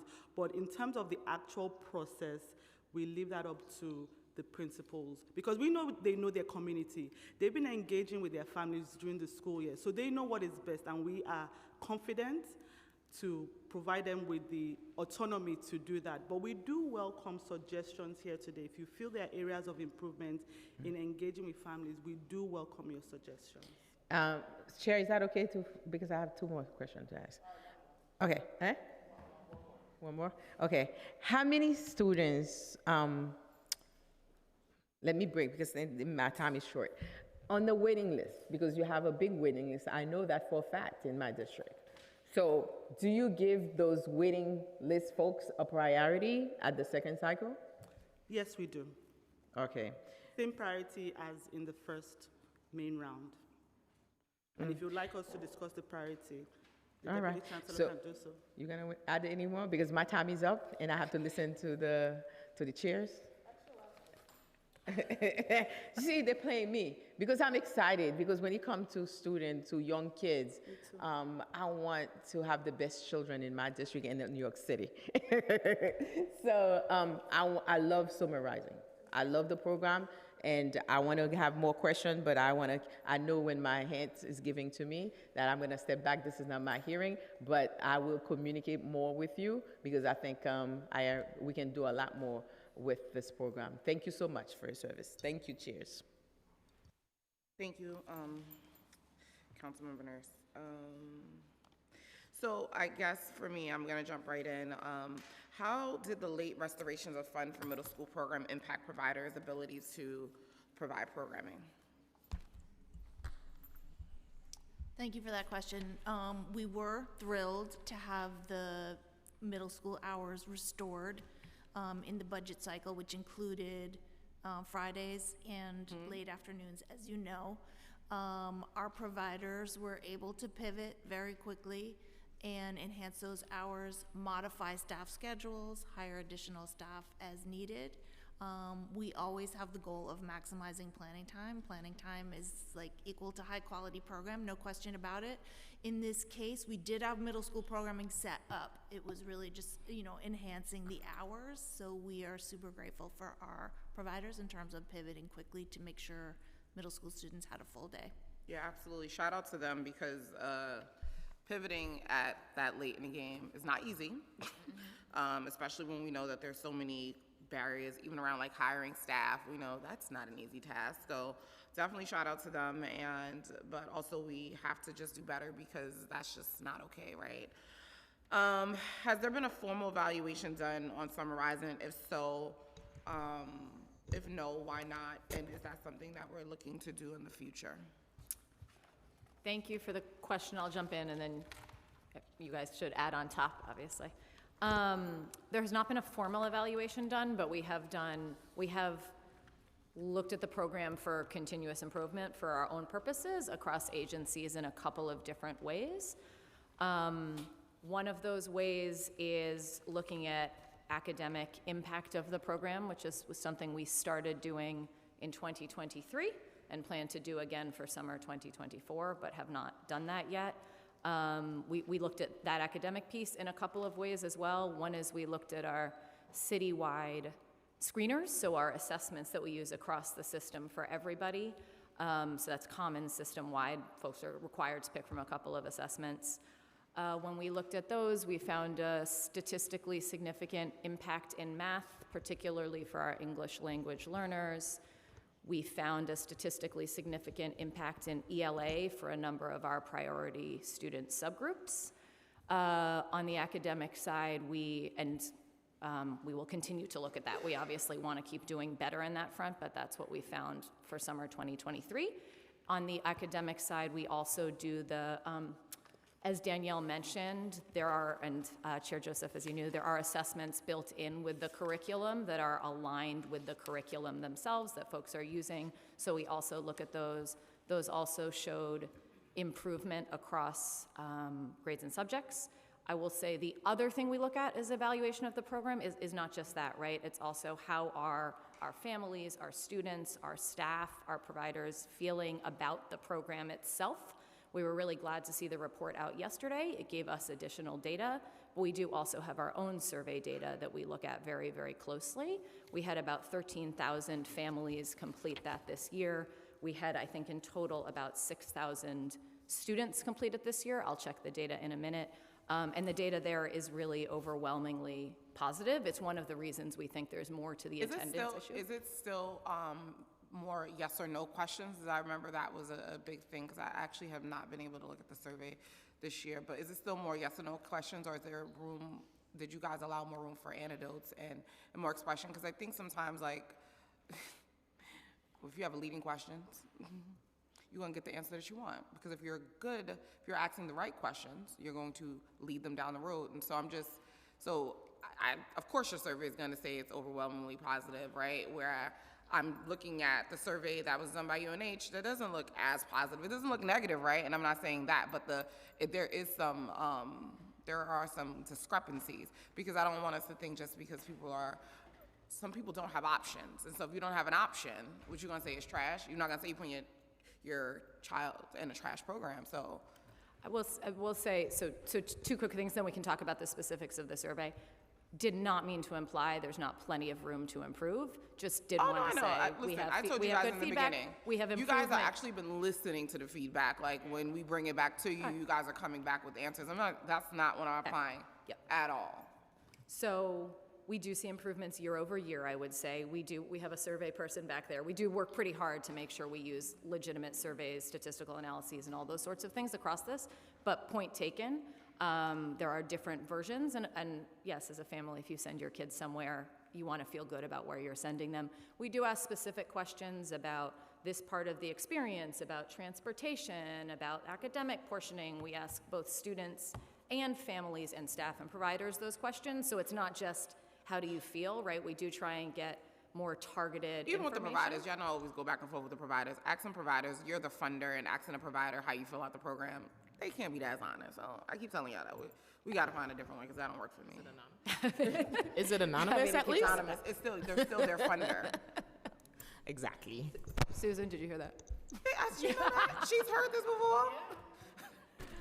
But I was just going to say, we do use that a lot for continuous improvement, because it is more targeted versus questions like, this is where we want to make improvements, this is where we want more field trips, all that kind of stuff. Is this information public? And especially the academic piece around the evaluations and surveys and things like that? And if so, why not? It's really something we've been using internally for continuous improvement. As we look towards our next evaluation cycle, it's definitely on our minds that we come here and end up sharing this with you, and so we will think about what makes sense to package and share. Thank you, and I'd like to add that as the program director, for me, it's very important that we understand where the gaps are. So with the survey, this is my time to understand how can we improve. I'm very happy about this hearing today, because I'm ready. I'm ready to capture and implement many of the items and suggestions that you have said.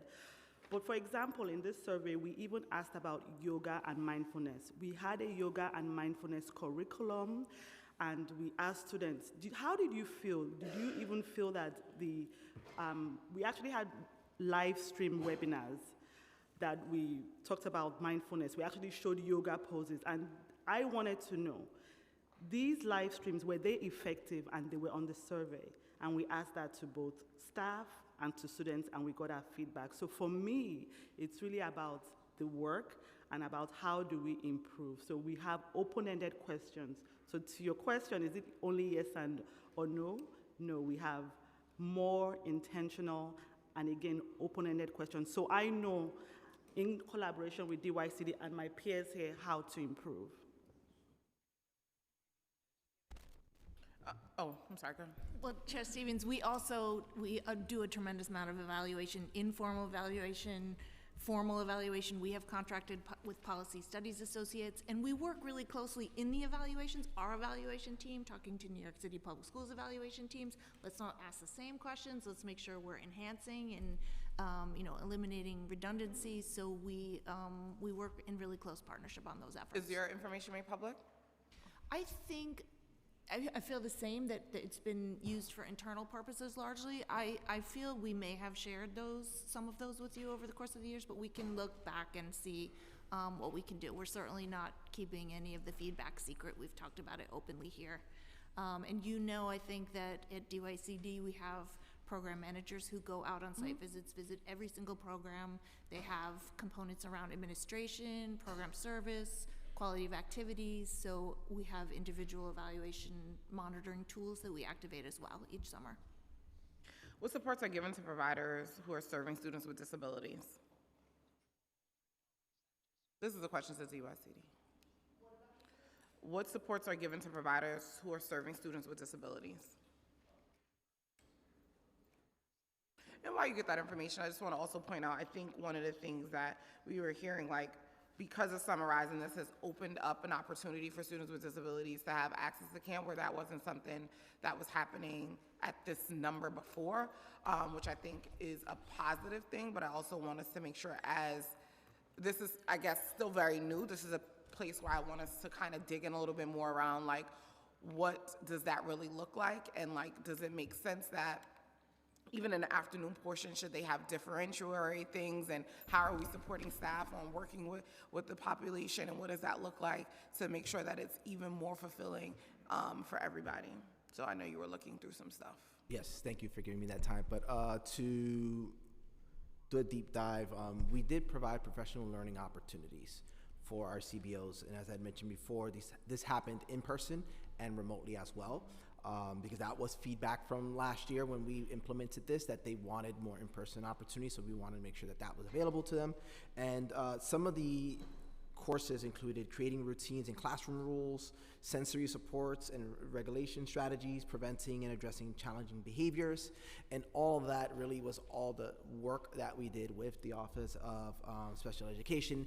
We had bi-weekly check-ins and escalation protocols as the program progressed to make sure that what was taught and what was supported, right, during the program, we were able to address that and have folks on the ground. And then I'm gonna hand it off to Andy to walk through those pieces and those supports. I don't think your mic is on. I think this was a lesson learned from prior years. We needed to start earlier, we needed to talk more frequently, and we needed a very clear escalation protocol. And all of those things were able to happen this year to great effect. When those escalations did occur, site staff received support from the Administrator of Special Education, which is a district staff member, directors of special education who work for the district, and directly from the special education office. And those supports are technical assistance, how do you do this thing, coaching, let me do it side by side with you, or on-site support, let me be right there in the room with you to support that particular child. We also had regular office hours, and those were places where CBO staff, where paras, where teachers could call in each week. I don't know how to support this student. What should I do? And had people who were specially trained to support students with our more intense support needs to be able to provide that support. Thank you. So how are we supporting non-summarizing summer sites? Because as you guys know, community centers are near and dear to my heart. And I feel like a lot of times they are not getting the love and attention that they need, and they're working super hard over there. Their contracts have not been increased.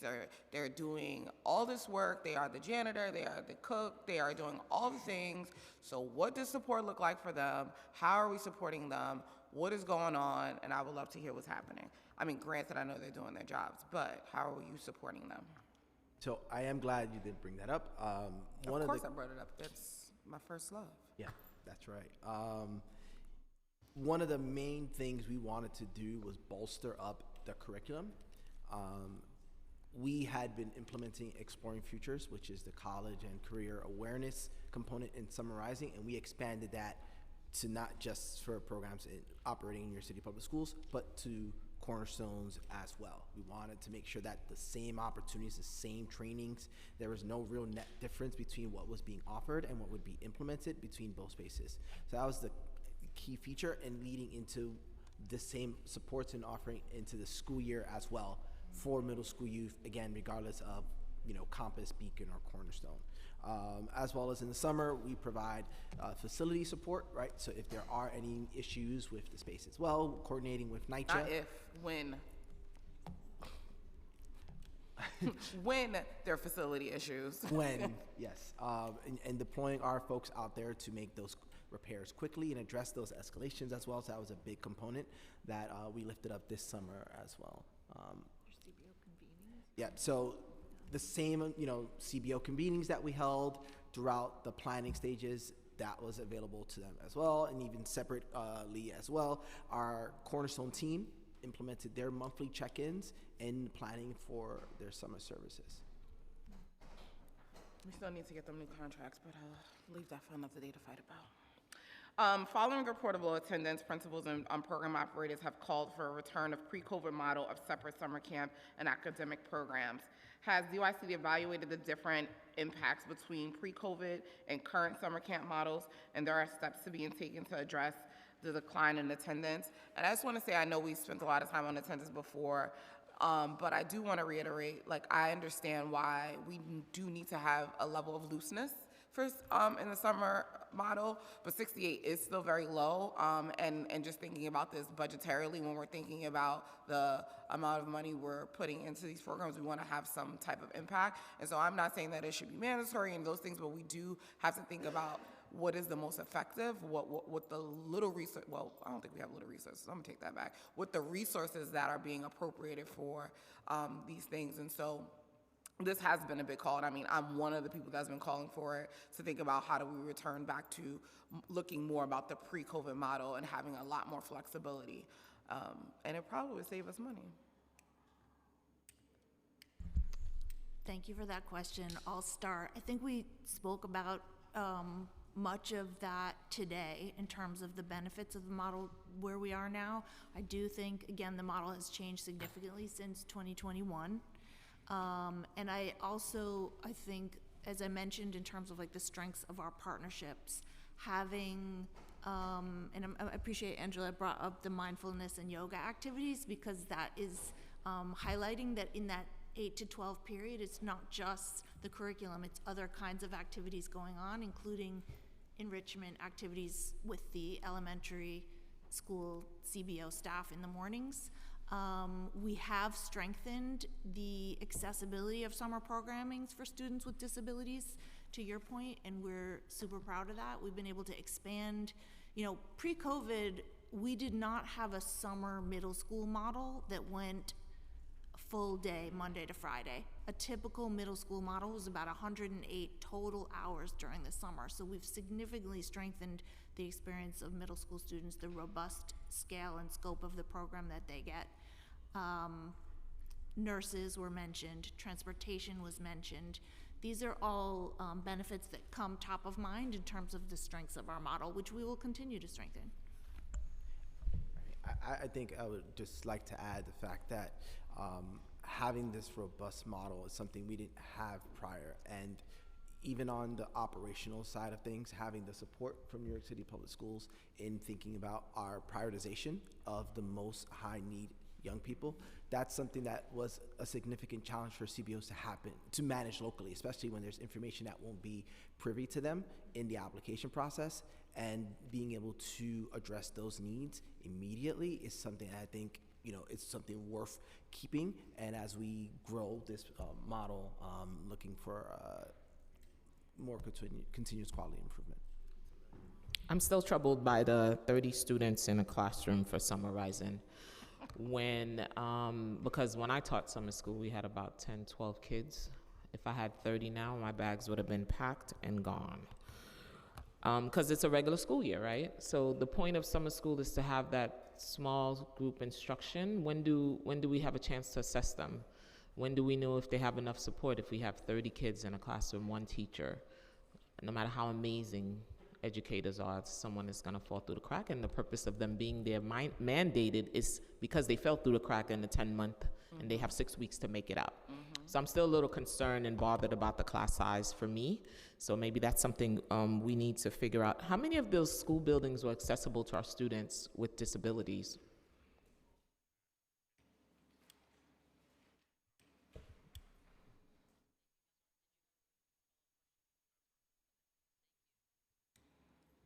Choosing accessible sites for Summer Rising is a top priority. There are many factors that go into choosing Summer Rising sites, and a major factor is choosing from sites the School Construction Authority does not close entirely for renovation. So I want to, give you that context that we do have a smaller pool to choose from, again, because of renovation. But again, accessibility is a top priority.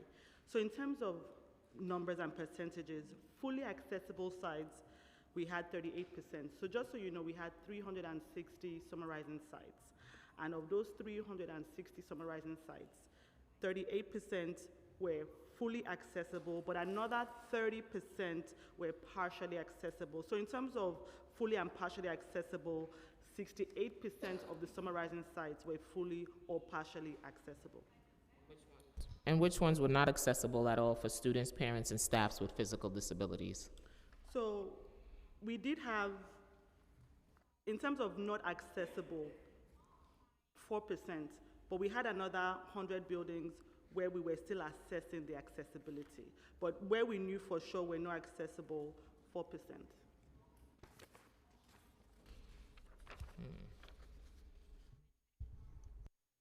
Yeah. Where was I? Oh, how many CBO contracts do DYCD administer for Summer Rising, and how many Summer Rising contracts does DOE administer?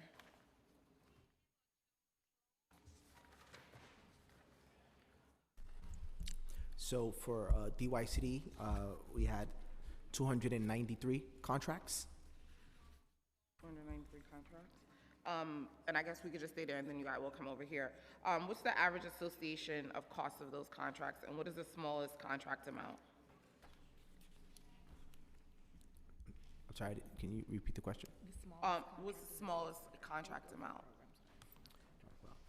In terms of program size, we had programs as small as 25 seats and as large as 800.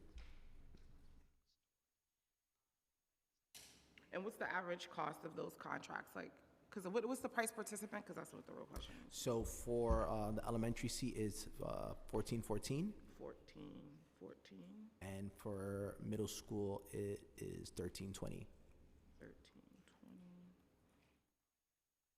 And we can get back to you on the average. Thank you. DOE? Oh, In terms of CBO contracts, we don't. We have things like bus Okay. contracts and all that kind of Yeah, stuff. that's the next question. I'll let her ask her if she wants to ask. The NYCPS portion of Summer Rising was originally funded through temporary federal stimulus funding that has now expired. Last January, the mayor announced that the city would pick up the $80 million that had previously been funded through federal funding, but this funding has not been baseline, and the mayor did not commit to this funding beyond 2024. What is the status of this conversation for funding for Summer Rising 2025?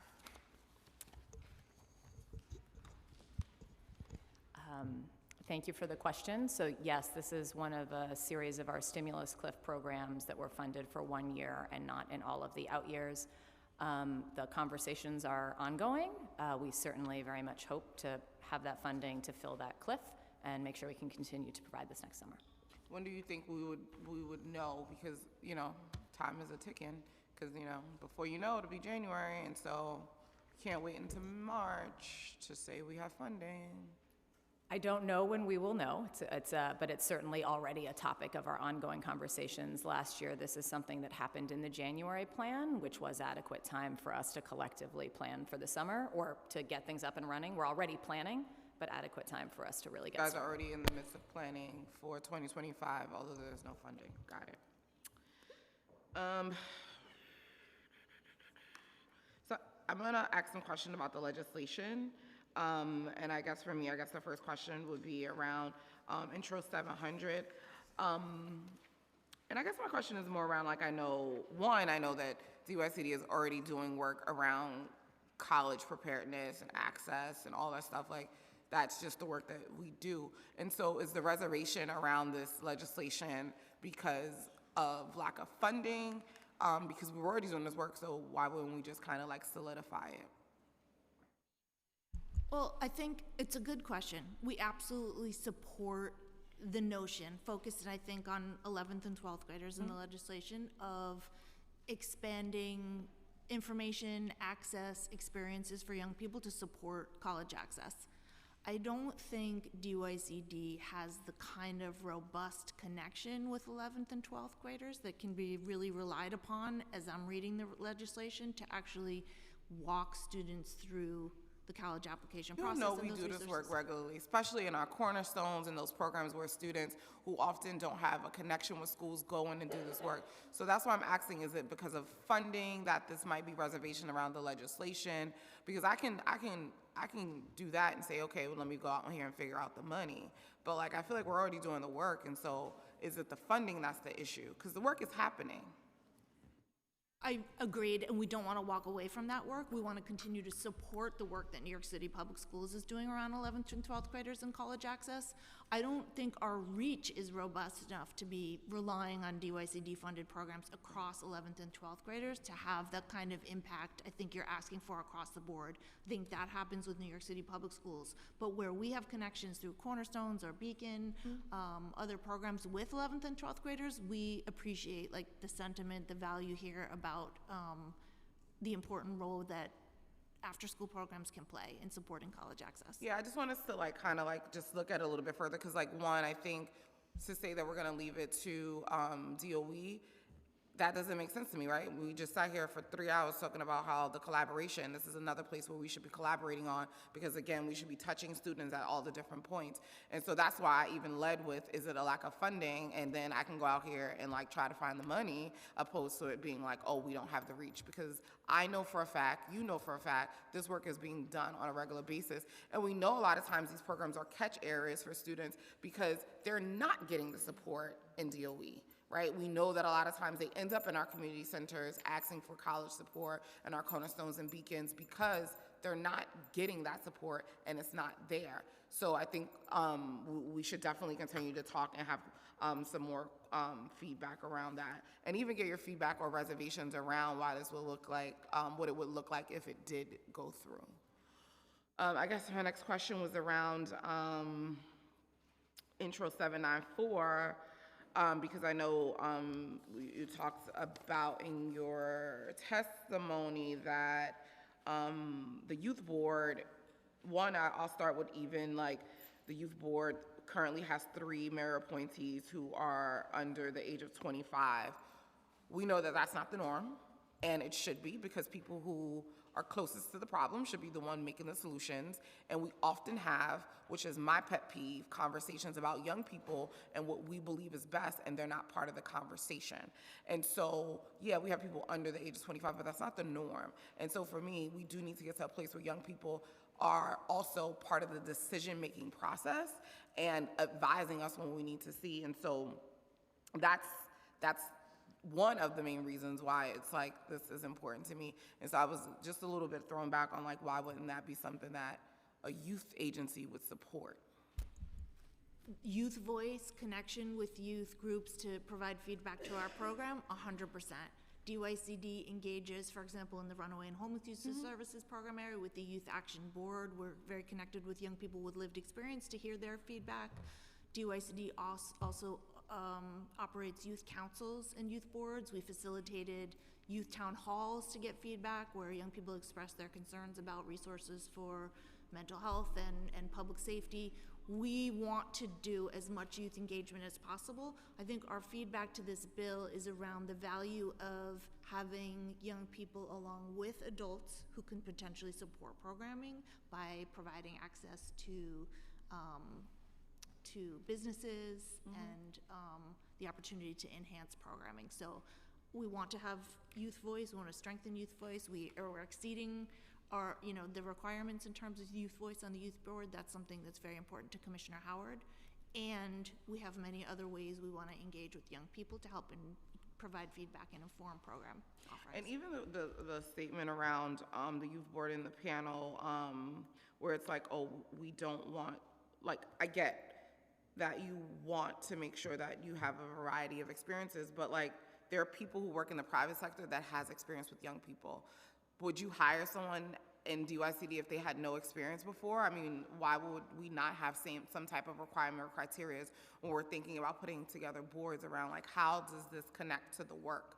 And so I think that even when we're saying things like, oh, we want to, the private sector, there's lots of people working in the private sector who's worked with young people before. There's a lot of areas or have some relevant experience. And so that's where we're trying to get at. Like, I understand we want to have diversity, but we also want to make sure that there is some relevant experience so we can have real robust advisement and not just saying like, oh, that's the mayor boy, so he put it on a board, or oh, the council's gonna appoint this person because we can't find nobody. And so being on the side, it is important that we are putting some criteria and guardrails around who is on these boards. I guess I don't have any more questions right now. I do. Can you walk me through, first let me recognize Councilmember Shulman. Thank you for being here. Wanted to find out, what does the programming look like for English language learners?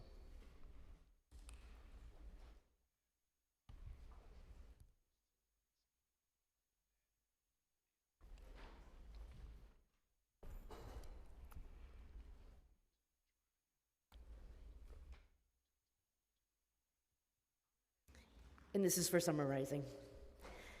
We have concrete both programs and support for English language learners that include enriching opportunities, going on field trips to the UN, experiencing cultural experiences, as well as working on developing English skills. And these programs are concentrated right now at a variety of schools. I'd like to provide you a specific summary of each of the supports that we provide, and I'd love to send that as a follow-up after this session. Okay, how many English language learners did you serve this year? And how do you make accommodations for our students who are facing the 60-day shelter rule? In terms of how many English language learners we served this year, in summarizing, 23,794. They make up 20% of the enrollment, 20.7% of the enrollment for summarizing. I do want to add to what Andy has said. In terms of offerings, we run a plethora of programs for multilingual learners. We even have additional, not even with summarizing, additional specific summer programming in conjunction with a separate program whereby they go deeply in terms of instruction with multilingual learners. That's what they're doing the entire day. Is that with bilingual educators, ESL teachers, or? Correct. And even with a specific multilingual learner community-based organization as well. How many students you have in elementary and middle school that are ENL, English language learners? I don't have that breakdown. I can get back to you on that. You'll get back to me on that? You know I'll write a letter.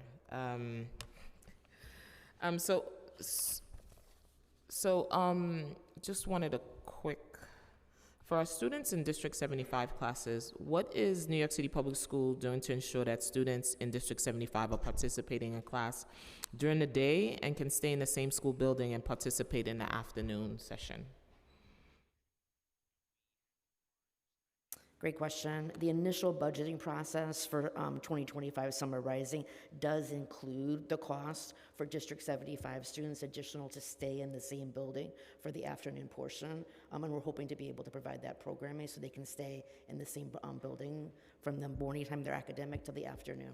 In the afternoon time, that includes what, till 3 o'clock or till 6 o'clock? All the way till 6 o'clock. They're eligible All the way to to attend 6 p.m.? all the way to the 6. Is New York City Public Schools looking to cite more Summer Rising program in the same school building as the District 75 students? Yes. And what's the goal for next year? How many classes are you looking to open? So right now, we have requested funding to have... Speak a little louder. Folks can't hear you. Sure. So right now, we've requested funding to have 10 hub sites, 2 in each borough. And we looked at the data in terms of how many students applied to Summer Rising. So that is why we have that number in terms of 10 hub sites, looking at previous data. And the hub sites will provide full-day programming. So after the academic programming for this, which is specific to D75, then they will now have the enrichment with the appropriate content experts serving D75. Again, we utilized historical data for that. Okay. Have the city explored partnering with CBOs that have experience working with students with disabilities, or what type of vendors are you looking to hire for our students in District 75? Thank you.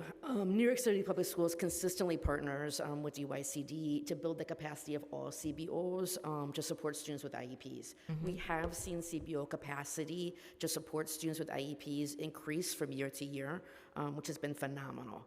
And New York City Public Schools is committed to supporting the development of CBO enrichment programs that are inclusive as possible, including for our students with the most intense support needs. And does that include staff, teachers that have inclusion specialists to help support these students in D75 so they can fully participate in the afternoon summarizing program? Yes, this summer, DOE staff and specialists provided this support at multiple sites, and were able to resolve each escalation where the CBO raised their hand and said, this is not going okay, I need additional specialist assistance.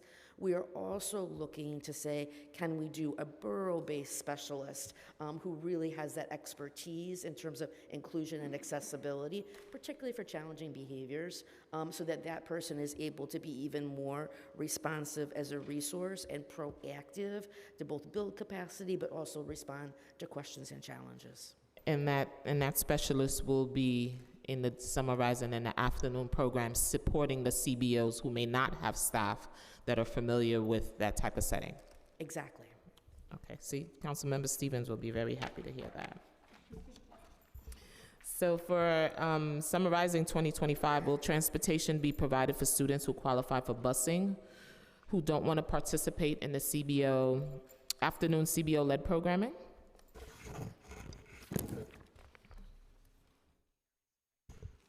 I think I understood the question. At this point, we're continuing to look at options, but what we can offer right now is busing at 3 p.m.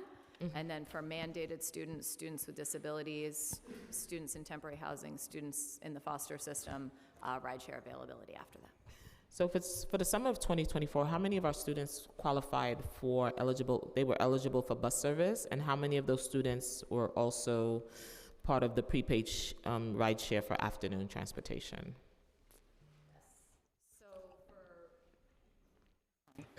Turned it off instead of on. For this past summer, we bused about 57,000 students. Just as a note, that's up about 17,000 students over the past 2 years. We are seeing more and more students ride our buses. So that's the busing number. The rideshare number, about 1,500 students utilized rideshare. I have a question from a middle school student who said if they're not mandated for the morning portion of summarizing, can they just come in the afternoon? All middle school kids want to know. This is a hot burning question. Yes, this is a hot burning question. When you sign up for summarizing, you sign up for the full day of summarizing. However, in every year of the past few years, we have communicated to families and to CBOs that if you want to have a modified schedule, you'll have to have a letter signed from your parent, because there's a safety issue here. If you're a middle school student and you're not showing up till 12, we want to make sure that your parent knows about that. So we do allow for that kind of exception. We don't encourage it. We want you to be signing up for the full day. We want you with us for the full day, but we will allow it. CBOs know that, families know that. And frankly, I don't have data on this in front of me, but I don't think we've had a lot of uptick on that opportunity. Yeah, so now the kids, if they're watching, they'll hear that. now there's going to be an uptick.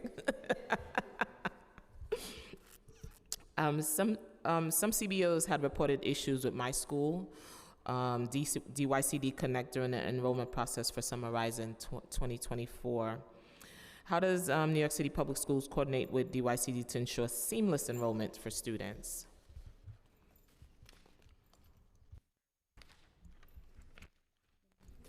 So leading up to each phase of the application process, from the application release to when the offers were being made to the waitlist process, with our ongoing series of convenings, we had New York City Public Schools present and go through each phase of the portal. On the back end, we've been working really hard with New York City Public Schools and making sure that the data between both agencies, right, and make that process as seamless as possible. But as you can imagine, pounds and pounds of data going across 2 different city agencies, and we were able to do that seamlessly as well. So that's a big infrastructure win in terms of the work that gets done. But that doesn't go without the number of potential challenges, right? Because it is a different system than what folks are typically using throughout the school year. They are used to DYCD Connect, and now that shift to My Schools could present a number of challenges, including access to the portal itself. So whenever those issues did come up, we were able to escalate and provide support throughout the process. But we hope that as we continue and to utilize the same system, because that's the other piece, right? We went from a different system prior, and this one being new and enhanced, that the ongoing out years will be much more improved. When My Schools face technical problems and DYCD Connect impact the enrollment process for families, because my school, for the middle school process recently, had a glitch. So hopefully we'll perfect it. Every year, even when I was an educator, the system always broke down. Is there any way that's gonna be fixed, upgraded? Emma?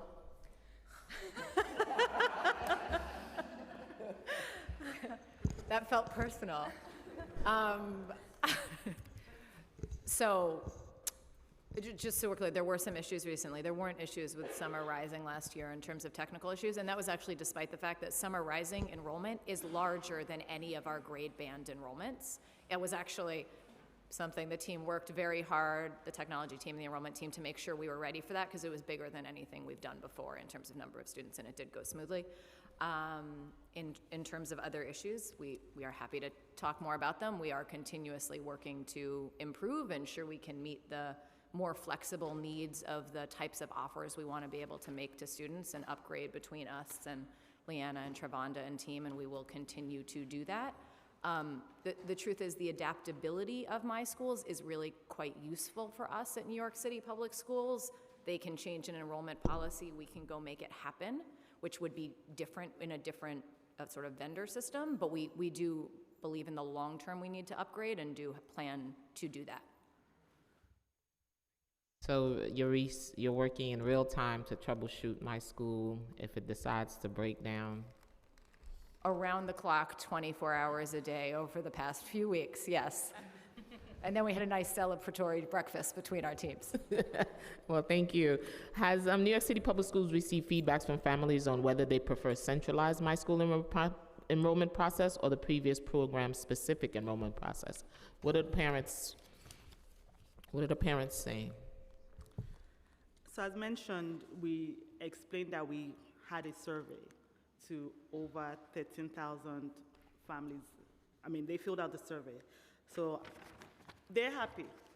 And I'm actually going to read just a few excerpts on how they feel about My Schools. Almost all, 97% of parents knew how to enroll their child in Summer Rising, and 96% agreed that the instructions for signing up for Summer Rising in My Schools were clear and helpful. The vast majority of responding parents were satisfied with the program's application and enrollment process and site location.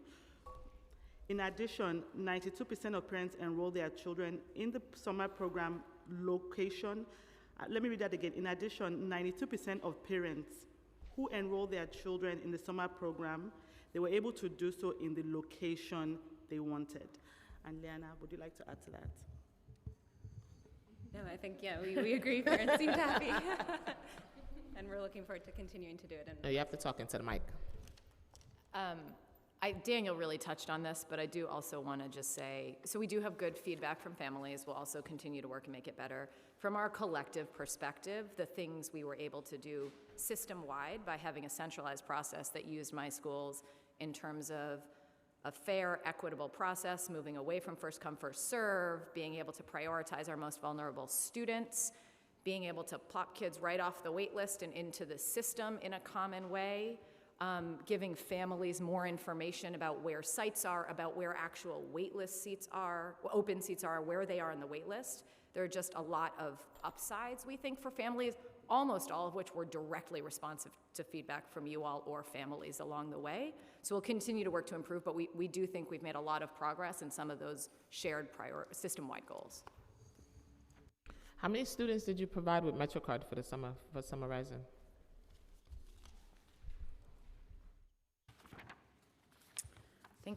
I believe it is about 250,000, 256,000. That's not just Summer Rising, that's all students for summer. That's for all summer, okay. Yeah. Are any steps taken to align the academic and enrichment portion of the day to create a cohesive experience for students?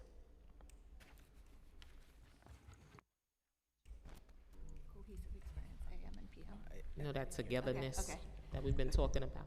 Yes.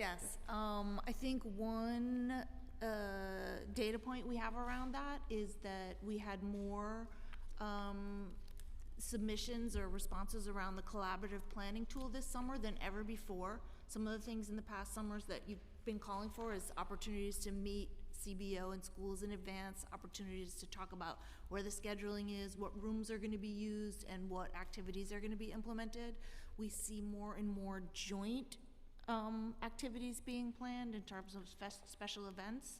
So we've really seen that collaboration on what's going to happen throughout the day increase. So the blended curriculum for elementary students also incorporates your programming together, right? For an elementary student, and I appreciate that question because you mentioned like a robustly attended academic classroom, but for elementary school students, CBO staff are part of that, bringing enrichment activities and energy into that, infused into the morning part of the day. See, Councilmember Stevens, do you hear that?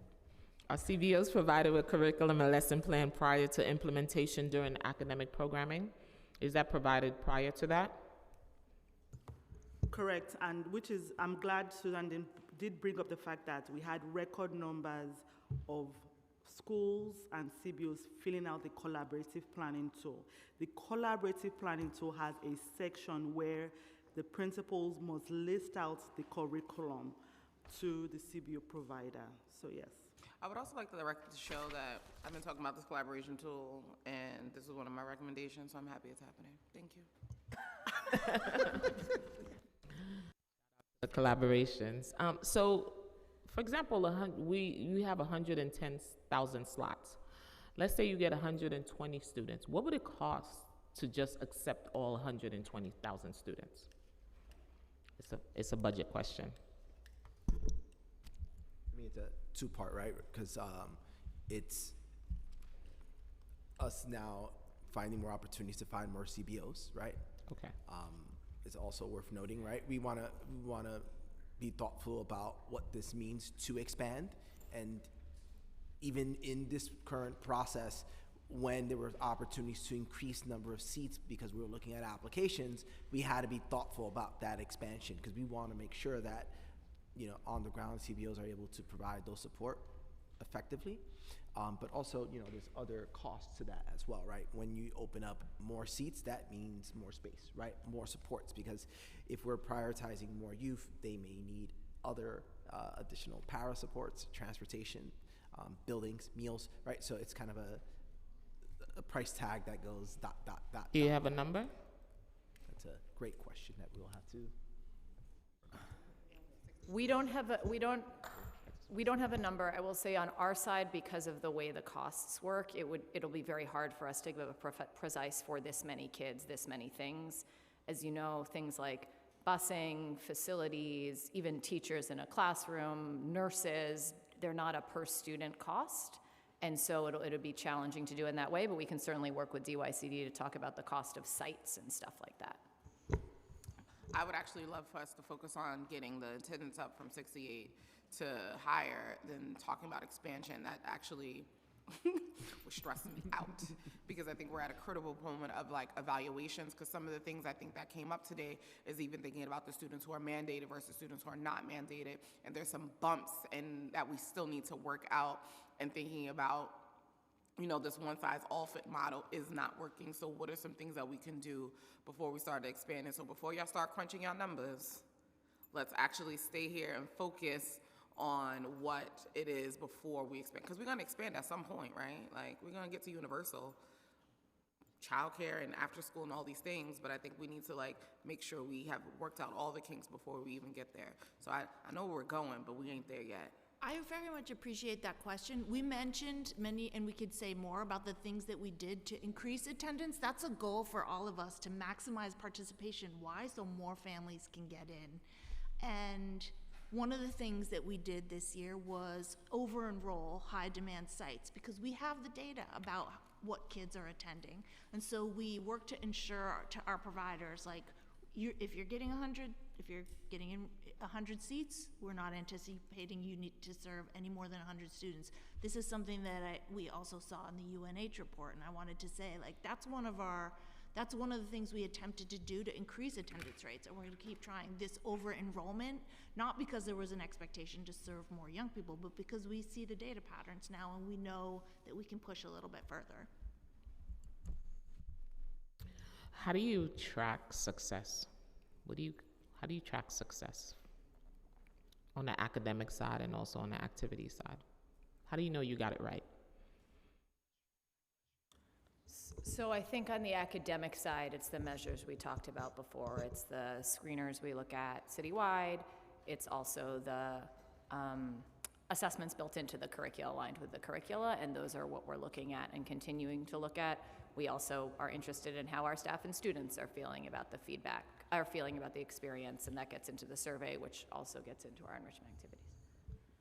Internally as well, we do have working groups at New York City Public Schools. We have working groups for superintendent points, and we also have a principal advisory as well. So in fact, very soon before the end of the year, those groups will be up and running, and we want to hear feedback from them as well. But of course, as mentioned, we do have working groups with DYCD on various topics on special ed. So we sit back to say, what are the key performance indicators internally that we need to improve upon? So long story short is that we have working groups to assess gaps and continuously improve.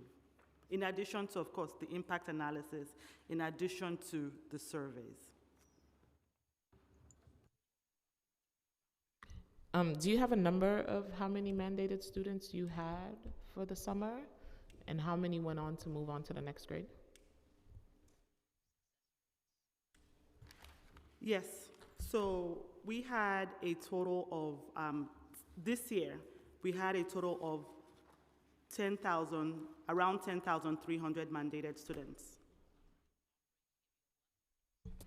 And how many of them were able to successfully move on to the next grade? You'll That get back to me? information I don't have at this time, but we'll get you that. We'll get you that information. Because that's how we're also going to measure our success, right? How many of our students were mandated and how many of them were able to move on to the next grade. And that's also going to be the way where we're going to look, how do we plan for next year, right? So, yeah. I agree, that's a strong key performance indicator, correct. Of course. Thank you. All transportation contracts are through New York City Public Schools? Yes. If yes, how many are there and what are the associated costs with that? I don't know how many there are for the summer in particular. I will get you that number. Some are summer only, some are extensions of school year contracts.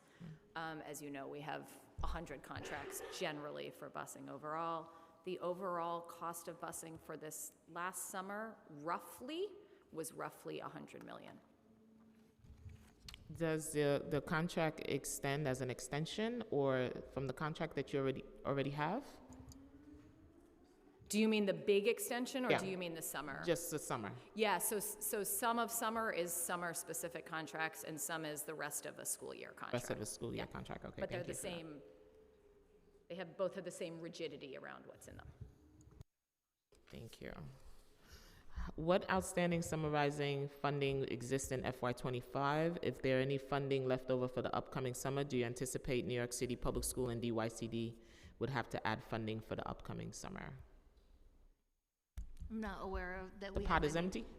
Yeah, I'm not aware that we have any leftover funding. I know. We also do not have leftover funding for next year. Okay, good. Okay. Does New York City Public Schools spend 2024, how much did you spend for 2024 Summer Rising program on rideshare program, and how many families utilized it? About 1,500 families utilized it, and we spent about 108,000.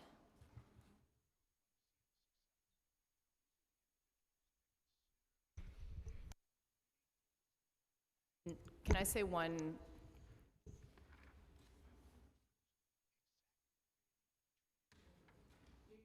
Yeah, sorry, no, that's okay. I just want to say one clarifying thing about the busing costs. As you know, all of our students ride on buses together. That's not just the Summer Rising cost, that's the cost of busing students generally in summer. You're good?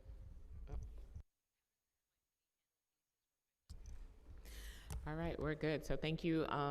Let's work on our attendance, curriculum, bring down the 30 kids in a classroom. This is where class size has to come in. Emma, this is where class size has to come in. I want you to know, Chair, I was sitting here waiting for that exact comment, so thank you. It's a strong finish. Thank you. Thank you so much.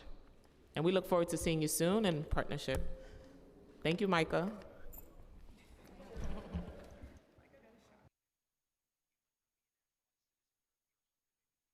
How many people?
I now open the hearing for public testimony. I remind members of the public that this is a government proceeding and that decorum shall be observed at all times. And I'm still here talking, and Ms. Joseph is.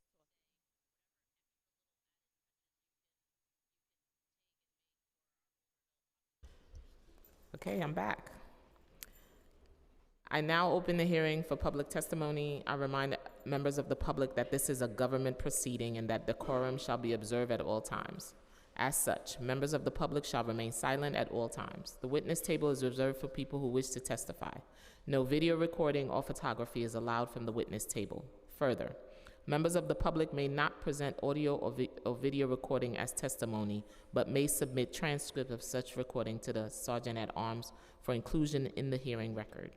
If you wish to speak at today's hearing, please fill out an appearance card with the Sergeant of Arms and wait to be recognized. When recognized, you'll have 3 minutes to speak on today's oversight topic, summarizing, and the introduction of Intro 700, 725, and 794. If you have a written statement or additional written testimony you may wish to submit for record, please provide a copy of that testimony to Sergeant at Arms. You may also email written testimony to testimony@council.nyc.gov within 72 hours of this hearing. Audio and video recordings will not be accepted. Calling the first panel. Dale Kelly, Jirazel Munoz, sorry if I butchered that, David Garcia, and Olney Edmondson.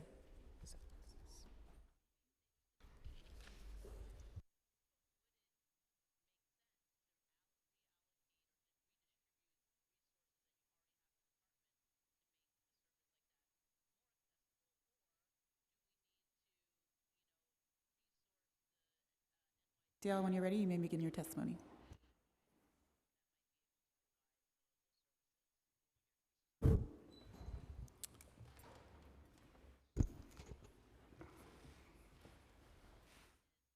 Good afternoon, Chair Joseph, Chair Stevens, and the distinguished members of the Committee on Education and Committee on Children and Youth. My name is Dale Kelly, Executive Vice President of the Council of School Supervisors and Administrators. I'm here on behalf of President Henry Rubio, as well as representing the 17,000 members of both in-service and retirees that service the students and families of New York City.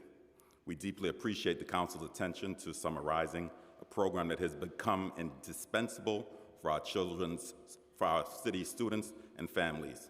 We appreciate that you have scheduled this hearing so far in advance of summer of 2025, and not long after Chancellor Aviles Ramos has assumed her new role. We look forward to working with her and her team in strengthening our summer program.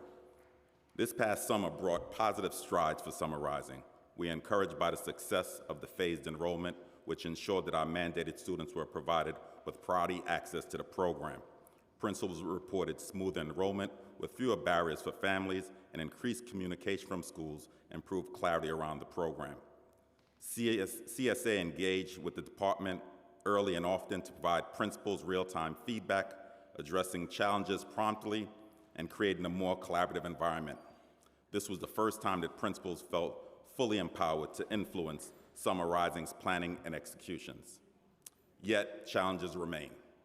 Staffing shortages continue to affect our ability to maintain full coverage, particularly early in the summer when our students need a stable and supportive environment. We strongly urge early recruitment, incentives, and proactive communication to both retain and recruit qualified educators.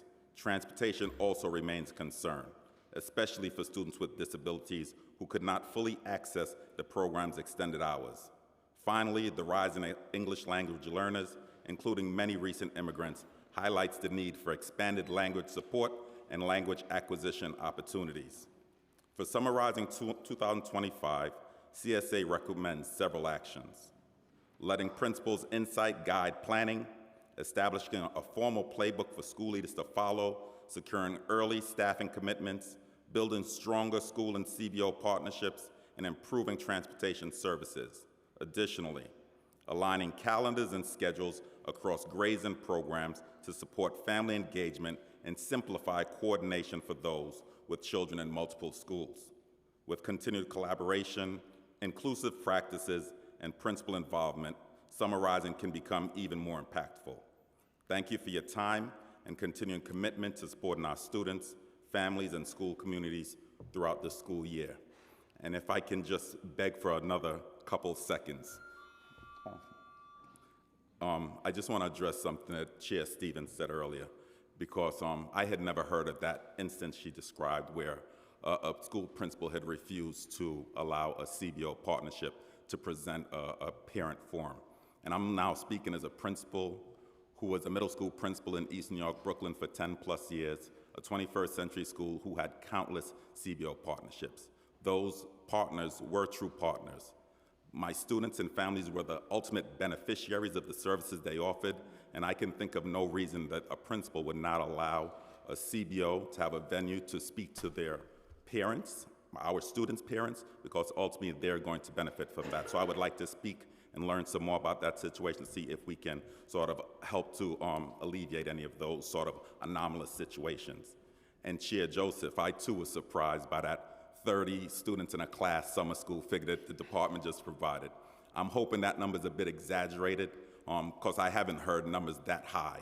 But if they are indeed that high, I imagine it's partially due to some of the staffing concerns. Not as many teachers are volunteering to work the summer school program. You asked some very salient questions regarding the availability of paras and other staffing, and that's an important component to supporting our schools. So we definitely need to address that, and we ultimately know the class size law will do so in the not too distant future. So thank you for your time. Well, I'm sure it's not with 30 kids because the attendance is at 68, so no 30 kids in the class. So. No, probably in some areas where what we talked about, where there was wait lists in certain areas. In certain areas, they had a bunch of open seats. So now they need to figure it out and switch it. So similar situation in our early childhood, where we have a amount of seats and too many in one area. So they got to work and figure out the logistics. Thank you.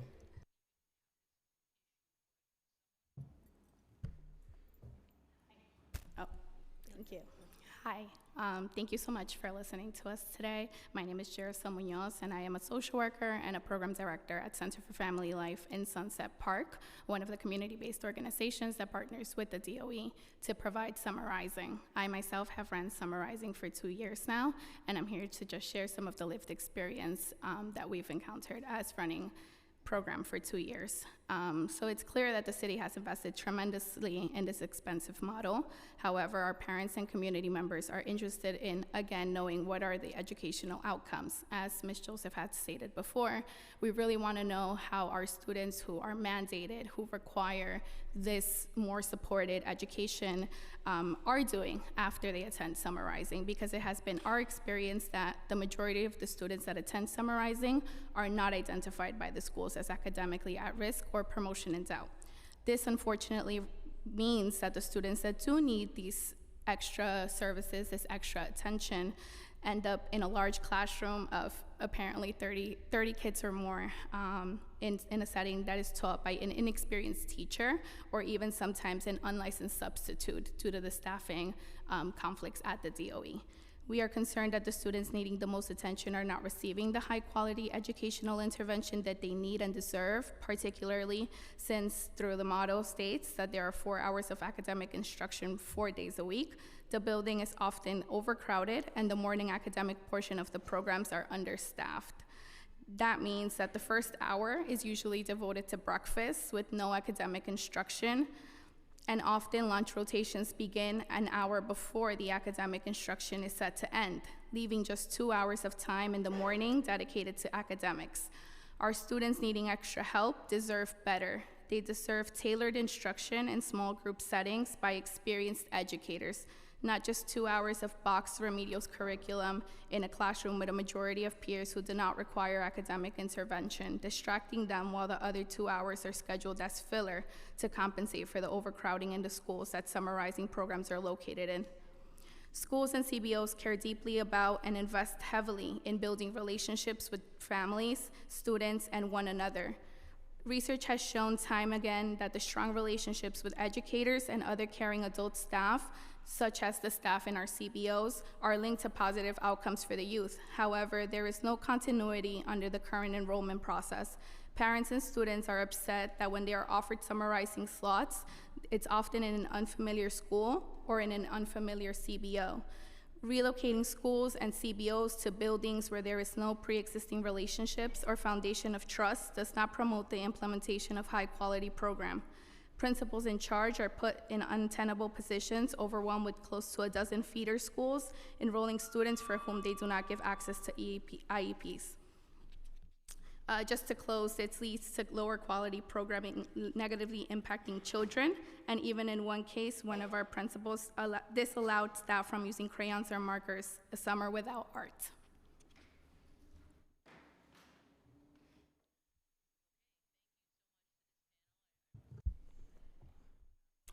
Hello, everybody.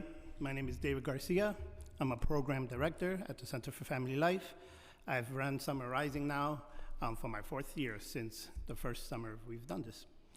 I second my colleague in advocating for a more expansive program model that meets a more diverse set of needs and asks that educational data be released, particularly for students who are identified as needing academic intervention. Additionally, if the city wants to invest in young people and offer high quality free programming, it must open more buildings. For the last 2 summers, Center for Family Life has been in buildings co-located to up to 4 CBOs and 11 feeder schools. You talk about overcrowding, that's one reason why. This is unsafe, and the ensuing logistics, busing, determining special needs, transitioning from academic classes to CBO run camp, administration, breakfast, lunch, snack, rendering it nearly impossible to provide young people with the high-quality summer experience they deserve.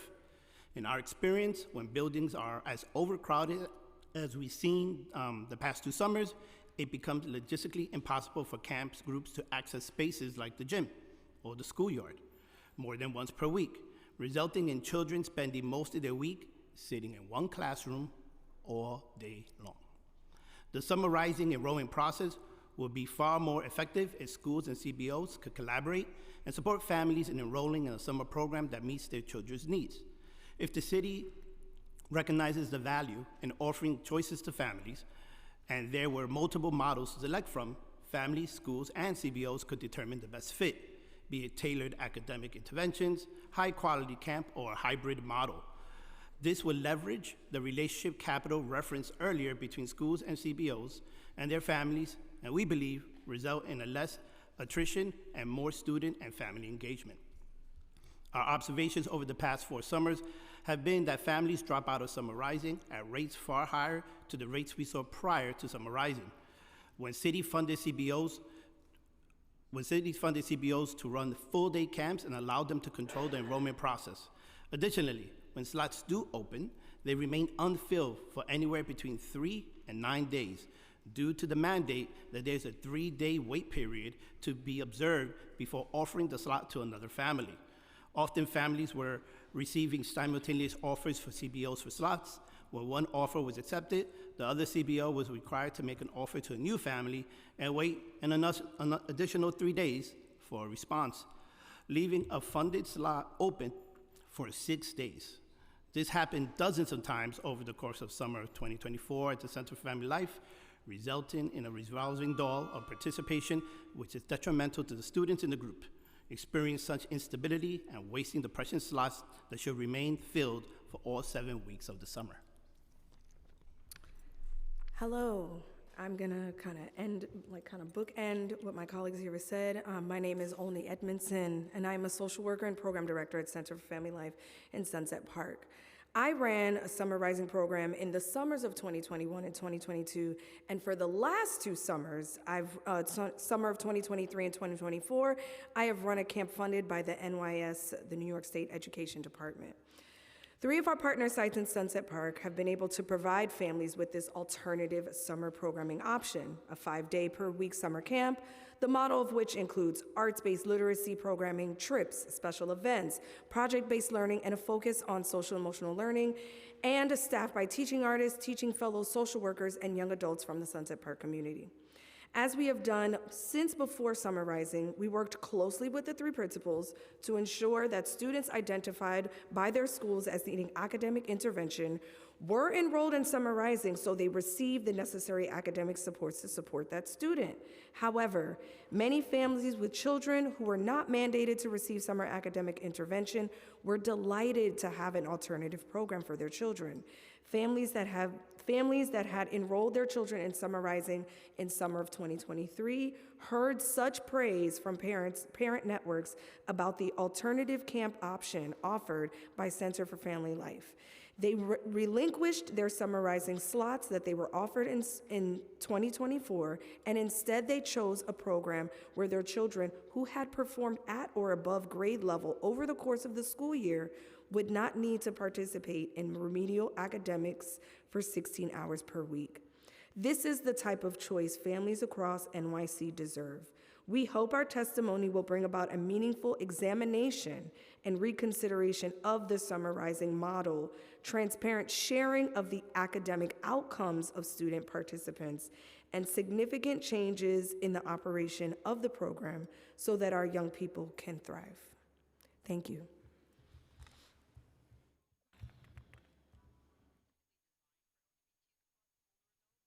How do you get funding? This is a partnership with? So our program, the program that I am over as a part of CFL, we have different funding streams. Our program is funded by the 21st Century Grant, and so we offer pretty much summer program that was happening before Summer Rising took place. And as someone, like I said, who has done the Summer Rising model and done this model, I mean, it is a huge difference, a huge difference. We've had so many parents that have been able to participate in this program that have really enjoyed seeing the outcome of their kids, seeing how much fun their children are having, and we've definitely had parents say that they've enjoyed it a lot.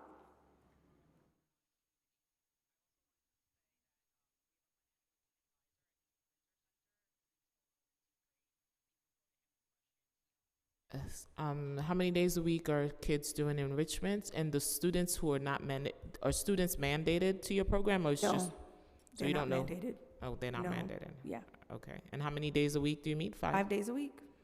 And what kind of activities do you provide? We are providing everything from, we do trips, we do art, we do social emotional learning, we do dance, fitness, we do team building, we do special events for the students. I mean, there's one week we do Olympics and the kids get to have fun, so yeah. Okay, thank you. You're welcome.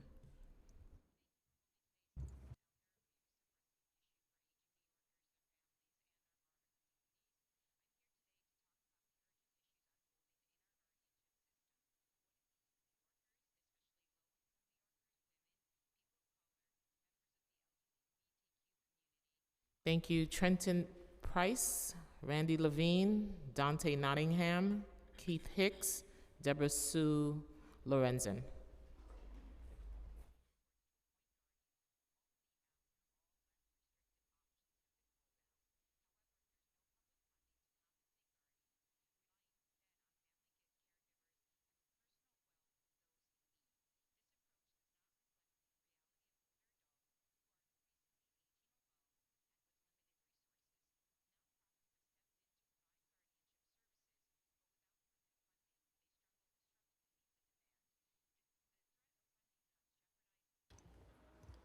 Trenton, when you're ready, you may begin your testimony. Yeah, Trenton Price first. No, please use the mic. Hello? There we go. Thank you. Mic check, right? That's right. Thank you, Chair Stevens, Chair Joseph, and members of the Committee on Children and Youth and Education. My name is Trenton Price. I'm the Executive Director of the Salvadori Center. I'm a former middle school teacher, school leader, and district leader in arts education for the New York City Public Schools before joining Salvadori. At Salvadori, for context, we provide STEAM education services, that's STEM plus the A for arts and in our case architecture, to schools, after-school sites, and NYCHA community centers across the 5 boroughs, focusing on the built environment. Last year, for context, we taught over 12,000 students in 140 schools and NYCHA community centers. Our goal is to make STEM and the arts come alive for each students and to foster the soft skills like collaboration, creativity, and problem solving, just like real-life architects, designers, and engineers. We're grateful to have the support of this council through multiple CASA and digital inclusion and literacy grants, as well as the after-school enrichment and speakers initiative at numerous NYCHA sites across the city. While much of our work takes place during the school year, both in school and out of school, I'm here to discuss summer. Salvadori has partnered with numerous Summer Rising sites over the past few years to provide hands-on, project-based STEAM education. As an educator, I know firsthand that summer learning loss is very real. To address this, summer programs must be engaging, rooted in relevant content, and allow young people to collaborate, create, build, and test ideas. This is why we are so passionate about supporting the great work of Summer Rising. The vision that Summer Rising has created by inviting all children, especially those in need of intervention, to join and creating fun and engaging experiences is very powerful. In Salvadori Summer Rising programs, for example, students work in groups to design and create solutions to real-life challenges. And then they take field trips to architecture, design, and engineering firms. This real-world application of the content is exactly what piques young people's interest and makes the learning come alive in a relevant way for them and their community. This is what makes Summer Rising so powerful in our experience.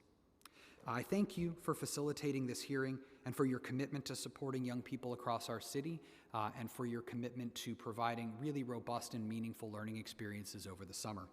We're grateful to be able to serve New York City's children. We hope to support the work of hands-on project-based learning in Summer Rising sites for years to come. Thank you. Thank you. I'd like to recognize Councilmember Shaker, who has joined us. Randy Levine, go ahead. Thank you for the opportunity to speak with you. My name is Randy Levine, and I'm Policy Director of Advocates for Children of New York. As an organization that focuses on students whose needs are too often overlooked, such as students with disabilities, English language learners, and students who are homeless or in foster care, we have seen Summer Rising provide summer programming to students who did not have access previously.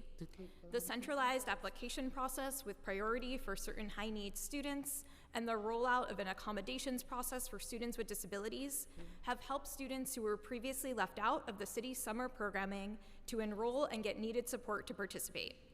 At the same time, we know there's more work to do. Among other challenges, last summer, we heard from families whose children were asked to leave the full Summer Rising program or the afternoon enrichment portion due to their needs, including a rising first grader with autism living in a shelter who was told after 2 days that he could not return to Summer Rising, putting the child's learning and the parent's job at risk. Based on our experience working with families, we recommend that the city roll out the process for requesting and approving accommodations with enough time to ensure that the individualized support that each student needs is in place for the first day of summer and that no young person is turned away. The city should also ensure that staff is prepared to serve students with a range of needs and that additional support is available as needed. Continue to have an application window and give priority in admissions to students in temporary housing, students in foster care, and students with 12-month IEP programs, and return to the practice of setting aside seats for students who enter shelter or foster care or change placements after the application deadline. Return to the simple application form used for summer 2023 instead of using MySchools, which is far more challenging to use. Develop and implement a more robust outreach plan. When selecting sites for Summer Rising, ensure sites are fully accessible for students with physical disabilities and place programs in sites that will also house summer special education classes. Ensure that all students who need bus service to get to school, including students with disabilities, students living in shelter, and students in the foster system who have a right to transportation, have bus service or a comparable door-to-door alternative to get to and from the full day of summer programming that does not rely on parents having to transport their children, instead of afternoon bus service being available only at 3 p.m., hours before the end of the Summer Rising day. Provide families with information about transportation Summer Rising accommodations plans, and more as early as possible so that families can make informed decisions, and ensure that students get needed academic support, including evidence-based reading intervention when needed, and the social emotional support they need over the summer. We look forward to working with you. Thank you for the opportunity to speak with you today. Thank you. Next up, Dante Nottingham.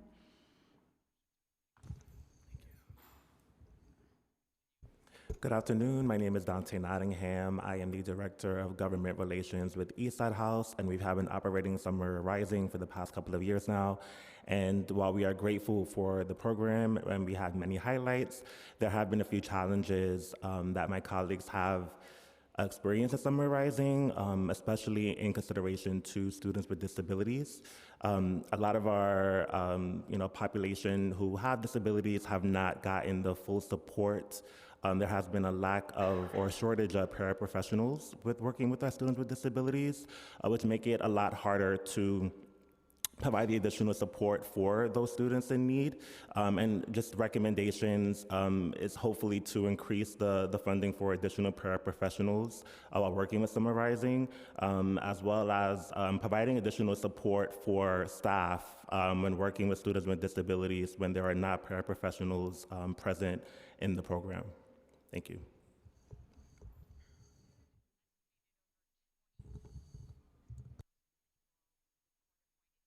Go ahead. Okay, we all set? Good morning, good afternoon, distinguished co-chairs and council members. My name is Keith Hicks. I'm the Vice President of Programs with the Women's Housing and Economic Development Court, better known as WETCO. I'm speaking with you this morning from an interesting perspective. I formerly worked with DYCD. I was the middle school director when they started Summer Rising program. And I previously worked there, and I had to implement the program or support the providers with implementing the programs. Now, during the initial years of the program, it was very hard to implement, and now I'm on the other side of the coin, trying to implement programs with my team. I have a profound respect for my former colleagues and understand the hard work they're burdened with. I had concerns then, and I have even more concerns now about the Summer Rising program. While well-intended, Summer Rising has many flaws. The initiative is supposed to provide youth with a combination of academics from professional teachers in the morning and enriching activities in the afternoon from the partner provider. If this program is to be successful, there needs to be operational changes in order to meet the expected outcomes. Number one, the enrollment process has improved over the previous years. Providers are responsible for enrolling participants and working alongside parents to provide safe spaces for their children.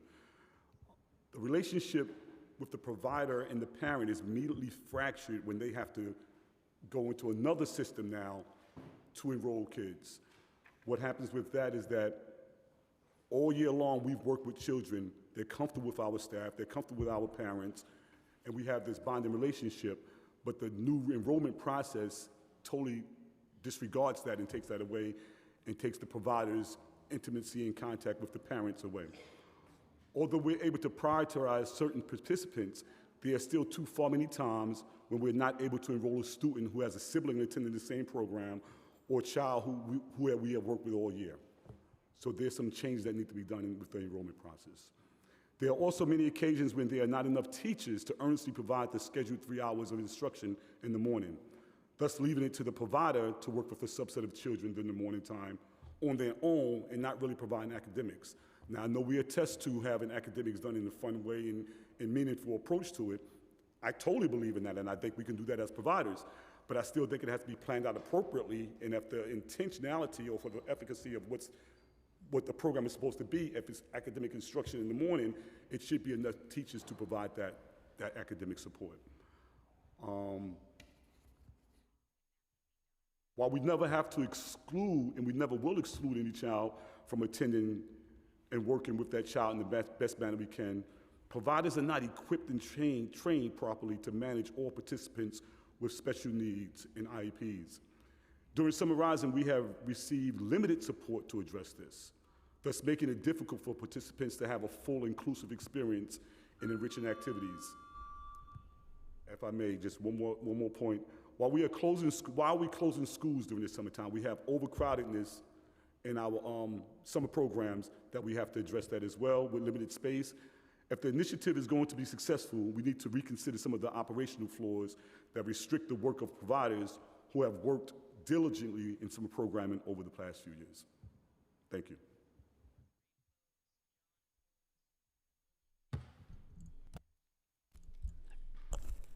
Good afternoon. Thank you, Chairs Joseph and Chair Stevens, for letting us speak to you today about summarizing. My name is Deborah Sue Lorenzen. I'm the Director of Youth and Education at St. Nick's Alliance in North Brooklyn, and St. Nick's serves more than 10,000 children and youth each year through comprehensive youth and education services for ages 2 to 24. I want to begin by thanking City Council for its extraordinary commitment to DYCD's essential programs such as Compass, Sonic, Beacon, Cornerstones, and SYP. Summer Rising and Summer Camp are part of New York City's critical ecosystem for educating children and supporting families. During summer 2024, St. Nick's Alliance and its affiliate, School Settlement Association, operated 9 Summer Rising sites in North Brooklyn. More than 1,400 children were engaged in remedial education during the morning, then transferred to our care during the afternoon. Summer Rising, while well-intentioned in addressing pandemic learning loss, continues to be seriously flawed. The Summer Rising model works well for children who may need formal academic instruction and for the families who need extended care. But for other families and children, Summer Rising steals the joy of summer learning.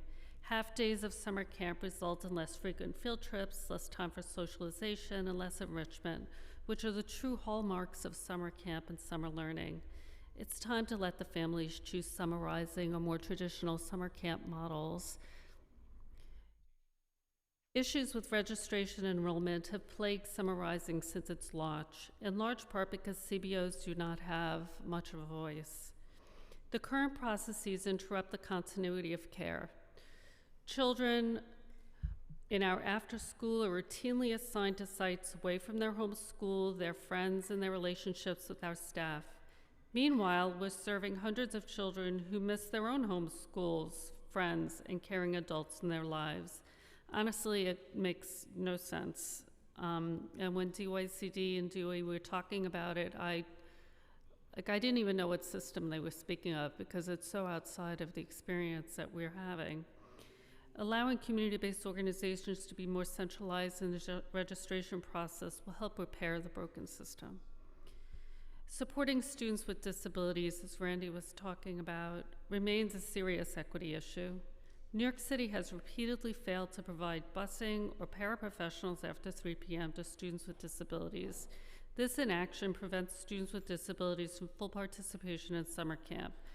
Either they must leave at 3 p.m. or it places undue burden on the families and the summer camp staff to coordinate with the transportation and the one-on-one supports. I'd like to say one more thing, if I may. Since 2020, our indirect cost rate of 22.5% has not yet been applied to the Summer Rising portion of our DYCD contracts. For St. Nick's Alliance, that's about $200,000 that we need to sustain operations that require prompt attention. PETS is also pretty clogged again, if there's anything you could do to help with that. And I think we all know that we need RFPs to come out from DYCD. It's time. Thank you so much.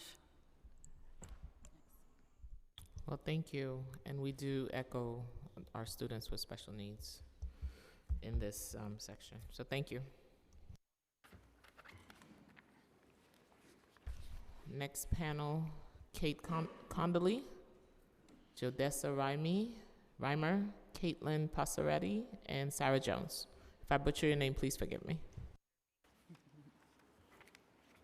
You did great.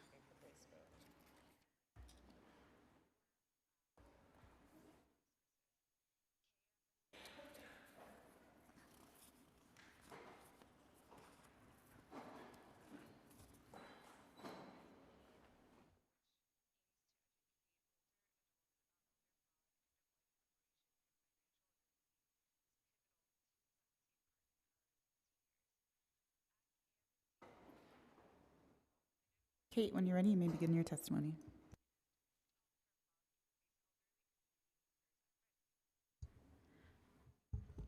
Hello, and thank you for the opportunity to testify. My name is Kate Connolly, and I'm a senior policy analyst for United Neighborhood Houses, an umbrella organization that represents settlement houses across New York State.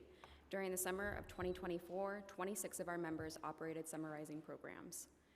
Since its inception, CBO providers have raised concerns about the model and execution of summer rising.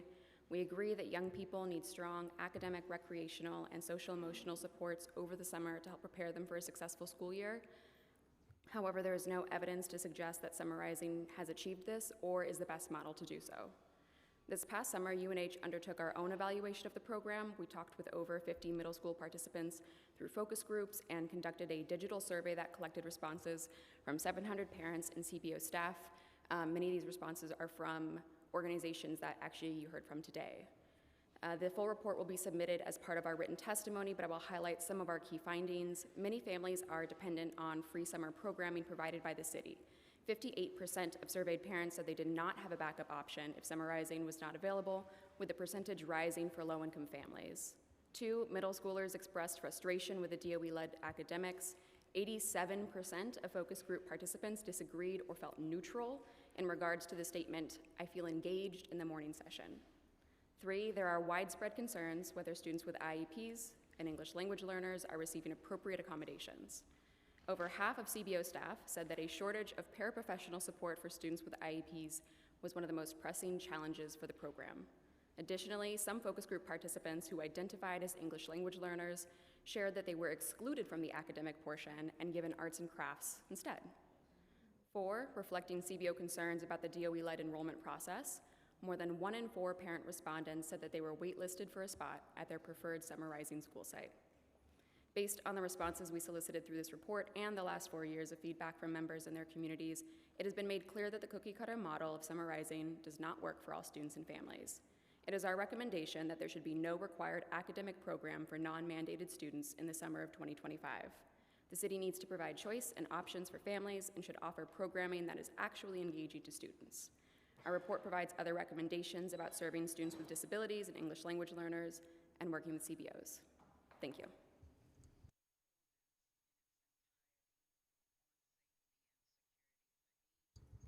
I'll do both Caitlin's first. Hello, thank you Chair Stevens and Chair Joseph and the Children and Youth and Education Committees for hosting this hearing. My name is Caitlin Pastoretti and I'm a Policy and Advocacy Associate with the Citizens Committee for Children of New York. We believe every child in New York deserves access to enriching summer programs. Ideally, we want year-round youth services which would permit providers to enroll early, better support staff, families, and youth through the consistency of programming. Summer programming, as we have heard, can offer art and culture, sports, experiential learning, and academic support essential to children's social emotional development, health and wellness, and academic success across age ranges.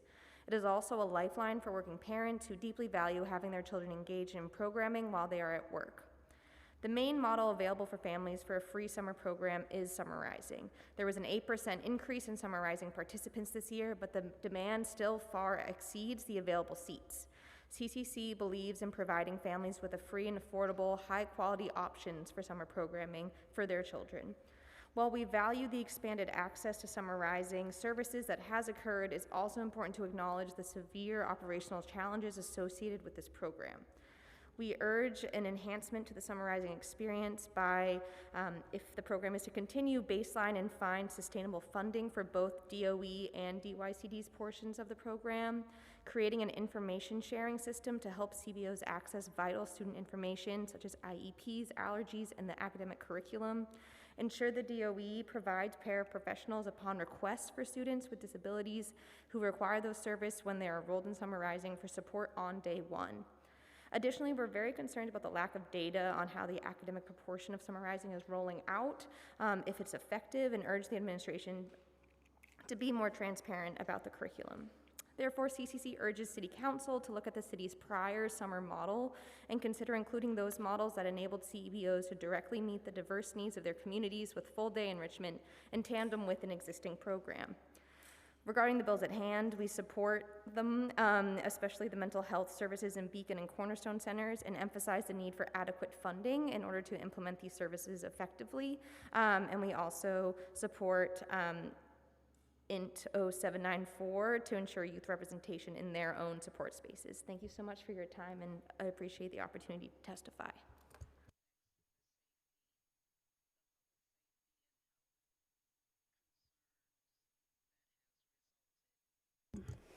Good afternoon. My name is Sarah Jonas, and I'm the Vice President of the Youth Division at Children's Aid.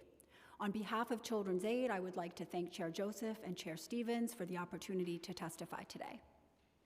For over 170 years, Children's Aid has been committed to ensuring that there are no limits to a young person's aspirations. Children's Aid holds 48 contracts with DYCD. These include Compass, Sonic, SYEP, Saturday Night Lights program, and a Beacon Center in Councilmember Stevens' own District 16 in the Bronx. We believe that every child deserves high-quality summer programs that meet their needs. While we value the access that Summer Rising creates across New York City, as a Summer Rising provider, Children's Aid experienced numerous implementation challenges that are representative of the systemic challenges all providers face. Throughout the years, we have partnered with New York City Public Schools and DYCD to do this work. However, to deliver efficient, high-quality, and enriching summer programming that bridges academics and the best principles of youth development, we urge the city to do the following. Baseline and provide sustainable funding for both New York City Public Schools and DYCD's portion of the program. Share information between My Schools and DYCD Connect. Empower CBOs to control enrollment and to be able to enroll on site. And better support from NYCPS for CBO staff, especially in supporting youth with disabilities. We support Summer Rising while also acknowledging that it cannot be the only program for every young person in New York City. Our youth and families deserve diverse programming that accommodates their varied needs and interests. Children's Aid and other CBOs run community centers and summer camps that, as we've heard today, offer a variety of experiential enrichment opportunities. But we need the city's support to strengthen that system. For example, at our Goodhue Center summer camp on Staten Island, our kids were outside every day. They had cooking classes, reading groups, and clubs. They even got to go swimming every day of programming, and we could have easily taken 25 families off our wait list and enrolled them into the program, but we weren't allowed to do so. We need investments and support for all youth-serving programs. Other fantastic DYCD-funded programs deserve the same funding, attention, and flexibility to add seats as Summer Rising. Thank you again for the opportunity to submit testimony, and I'm happy to answer any questions that you might have.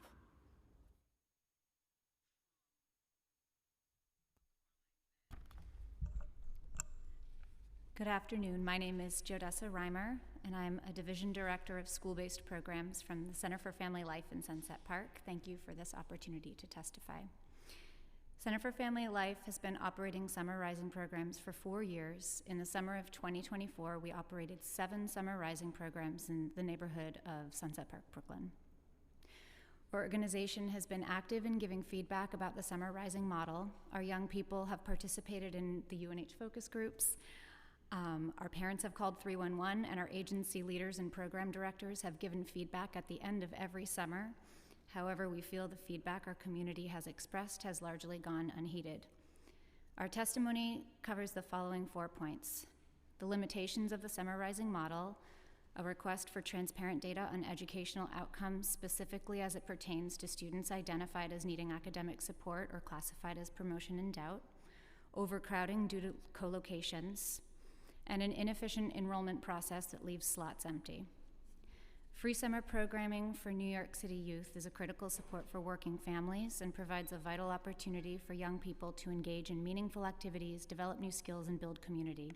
We are grateful to New York City for recognizing that. However, the Summer Rising model is too rigid to meet our diverse student population's needs. Children who performed at or above grade level but whose parents need free summer childcare are required to participate in 16 hours per week of remedial boxed curriculum taught and are experienced over the past 4 years on the ground by less experienced teachers, in many cases substitutes without education degrees, few of whom have prior relationships with the students. We strongly believe the city should fund a full-day summer camp option for those not in need of remedial instruction. Giving our children and families the opportunity to choose the right model for their needs is empowering and aligns with the city's goal of equity for all New Yorkers. If children from affluent communities can opt into enrichment camps, children from all communities should have the opportunity to do so. My colleagues from Center for Family Life already spoke about the other points of our feedback, and we've submitted the written testimony as well. We have a solutions-oriented mindset and ask to be included as thought partners moving forward. We believe our lived experience running program on the ground offers valuable insight as to how this program can evolve to meet the diverse needs of our city's children. Thank you.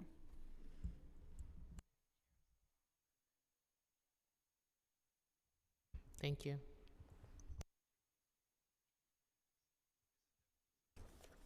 Second panel, Faith Beham and Elizabeth Bird.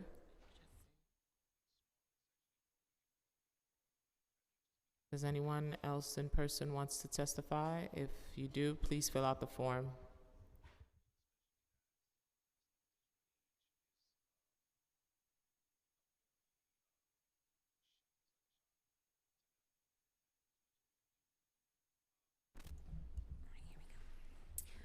Thank you, Chair Stevens, Chair Joseph, and members of the Committee on Youth and Committee on Education for holding this hearing and the opportunity to submit testimony on the oversight of Summer Rising and intro number 729.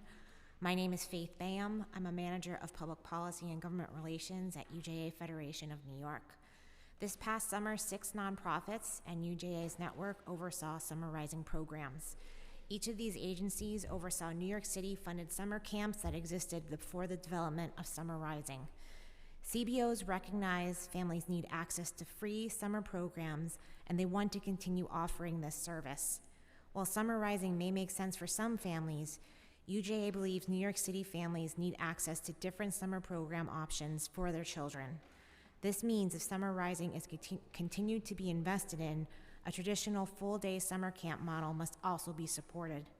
Below are recommendations that will strengthen future free summer programs, including programs that resemble Summer Rising in New York City. Ensure CBOs have autonomy over the enrollment process. This includes access to the wait list for programs, being able to both view and actively move individuals on and off the wait list, and allow families to directly enroll with CBOs they wish their child to attend programming at. Families had issues navigating My Schools and would reach out to CBOs for enrollment advice and assistance, despite the fact that CBOs did not develop the site or manage it on the back end. CBOs having control over enrollment would allow them to gain a better understanding of the children being enrolled in their programs, as well as directly help families trying to enroll their children. Establish a baseline funding level for DOE and DYCD portions of Summer Rising, and baseline funding for DYCD for traditional summer programming that does not have an academic component, enabling more effective planning for the summer. Transition all summer programming contracts to a 12-month contract, which will promote year-round planning for the summer. Summer Rising budgets start on July 1st, so we had a lot of feedback in our network about how it's really difficult to plan programming for July 1st start when that budget starts on July 1. Ensure summer program providers are compensated promptly. As of October 2024, many CBOs, including those in our network, have yet to receive payment for overseeing summer 2024 Summer Rising programs. We actually have a CBO who has yet to be compensated for their summer 2023 Summer Rising program, leaving them out $1 million. Develop an information sharing system to ensure CBOs have access to information regarding students' individual development plans and allergies. Ensure paraprofessionals are available for all participants who need them.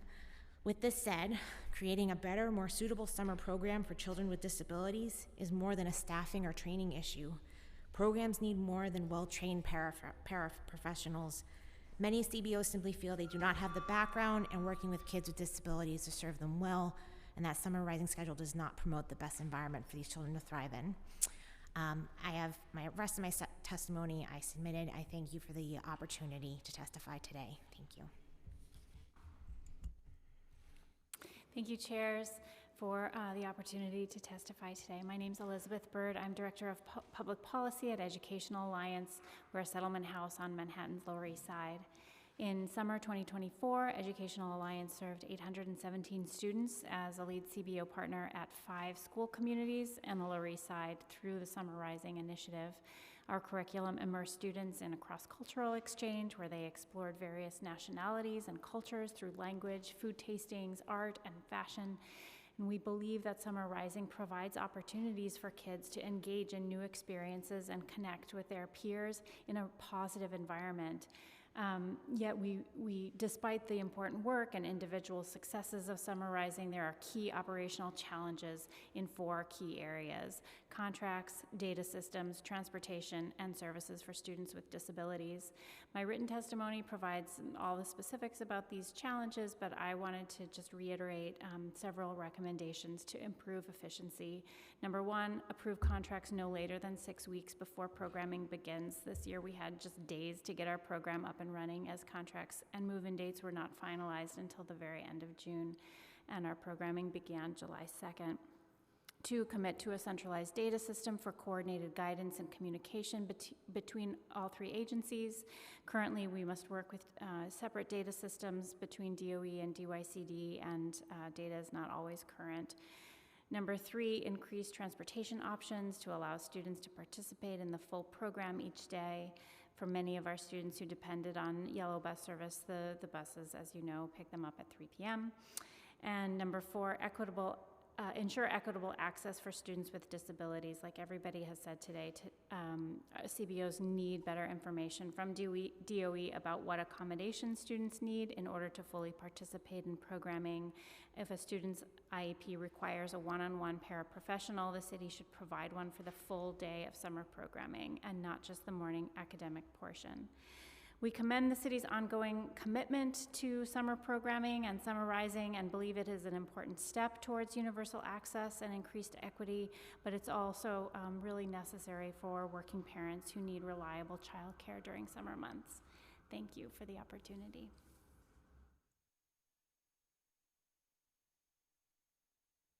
I don't have any questions, but I do have a comment. Yes, thank you for bringing up the payment issue, because it is a very real issue, and I think we definitely have to address it and figure that out, that piece too.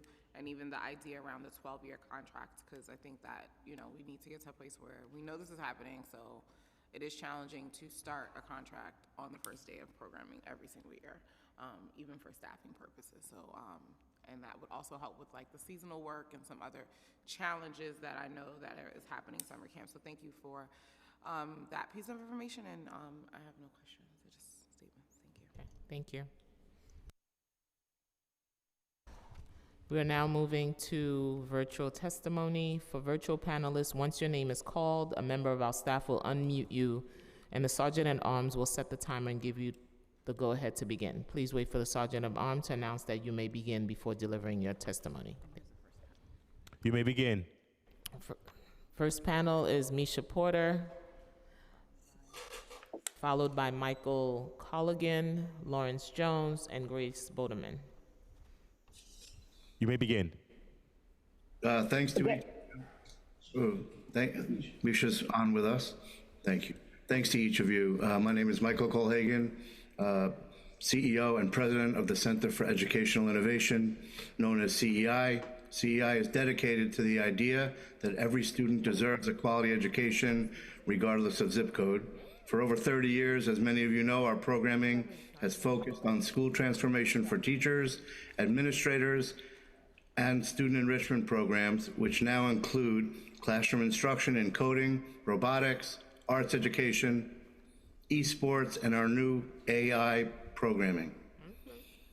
When we read the bills being proposed today, I knew it was so very important for us to lend our support, as the proposed legislation ties into the work of CEI and the work that we're currently doing in all of our schools. I am thrilled to introduce Dr. Misha Porter, former New York City Chancellor and now visiting Senior Fellow at CEI, leading the development of our new division, CEI Bronx. She is going to tell you and give you some more details about our commitment to partnering with the Department of Education and DYCD to help New York City students succeed. Dr. Porter.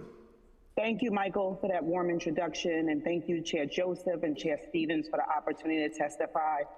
As the former chancellor of the New York City Department of Education, I witnessed firsthand the impact of CEI as a key partner in launching and sustaining Summer Rising across New York City as we were reopening schools. CEI's partner had a clear recognition of this critical program as we brought students back to in-person learning, and it was a privilege to visit the opening of Summer Rising with you, Chair Joseph.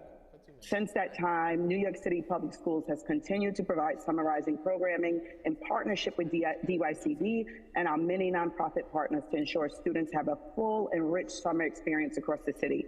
However, as Chair Stevens stated earlier, the initial vision was to build joint, collaborative programming that blended academics with enrichment programming for a full and rewarding summer experience.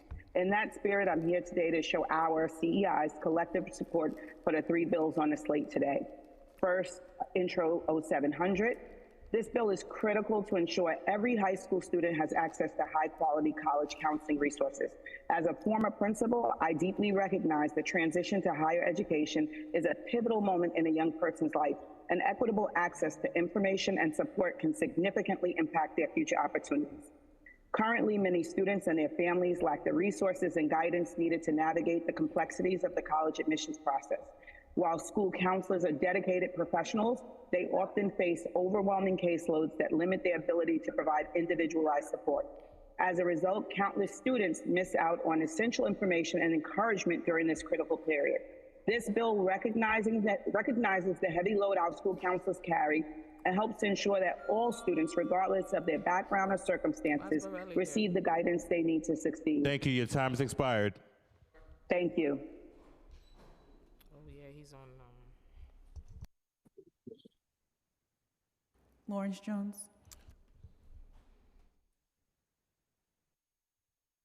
You may begin. Thanking Chair Stevens, Chair Joseph, and the members of the Committee of Children and Youth.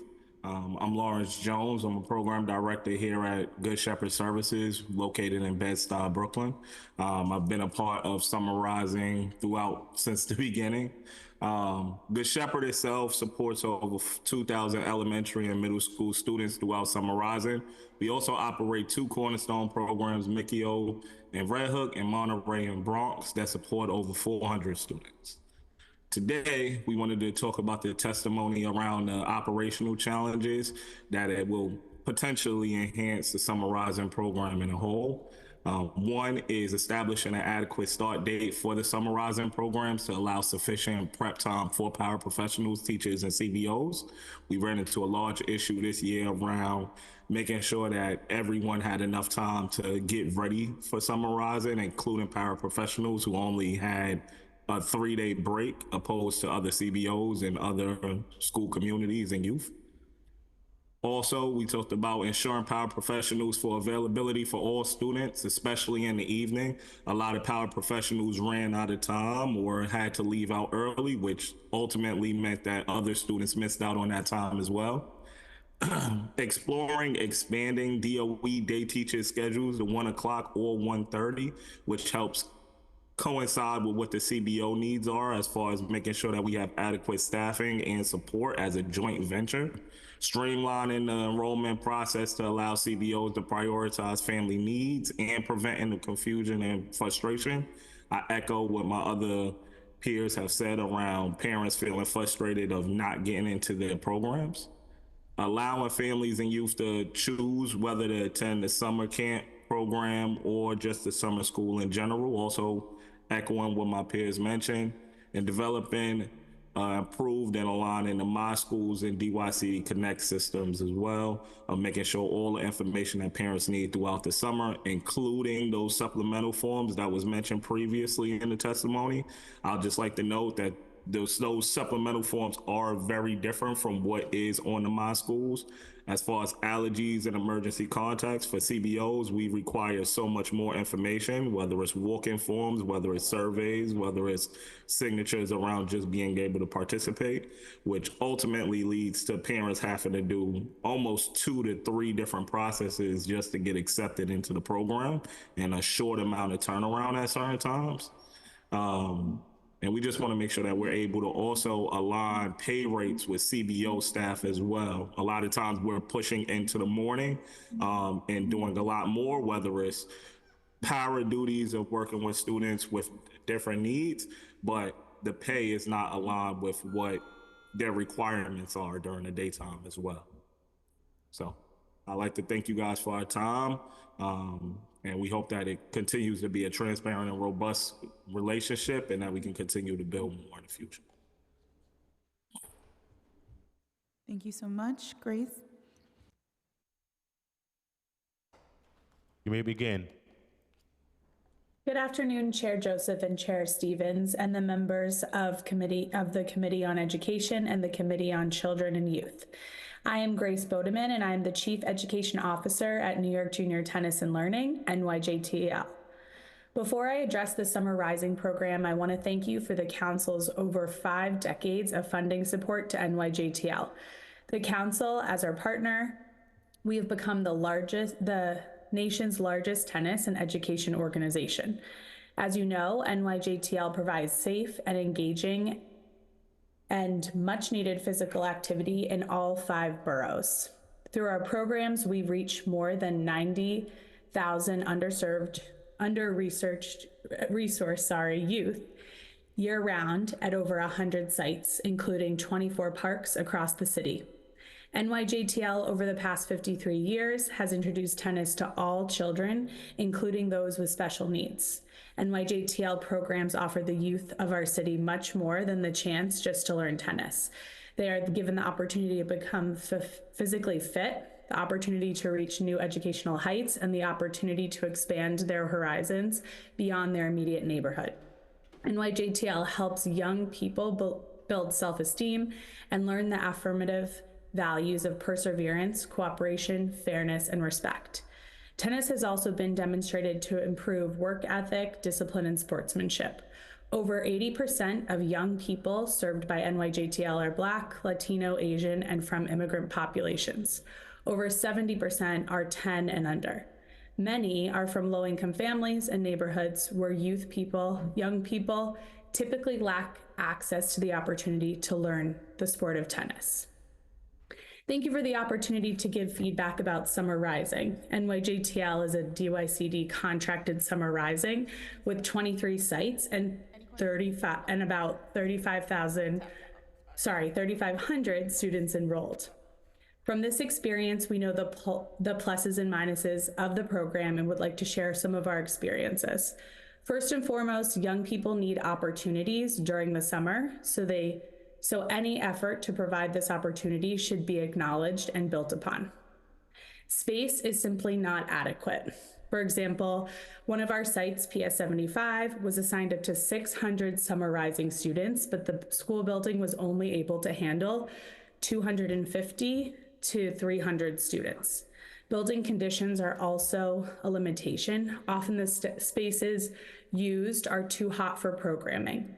For the summer 2025 program, the enrollment needs to match the school capacity and must account for the high temperatures in the summer.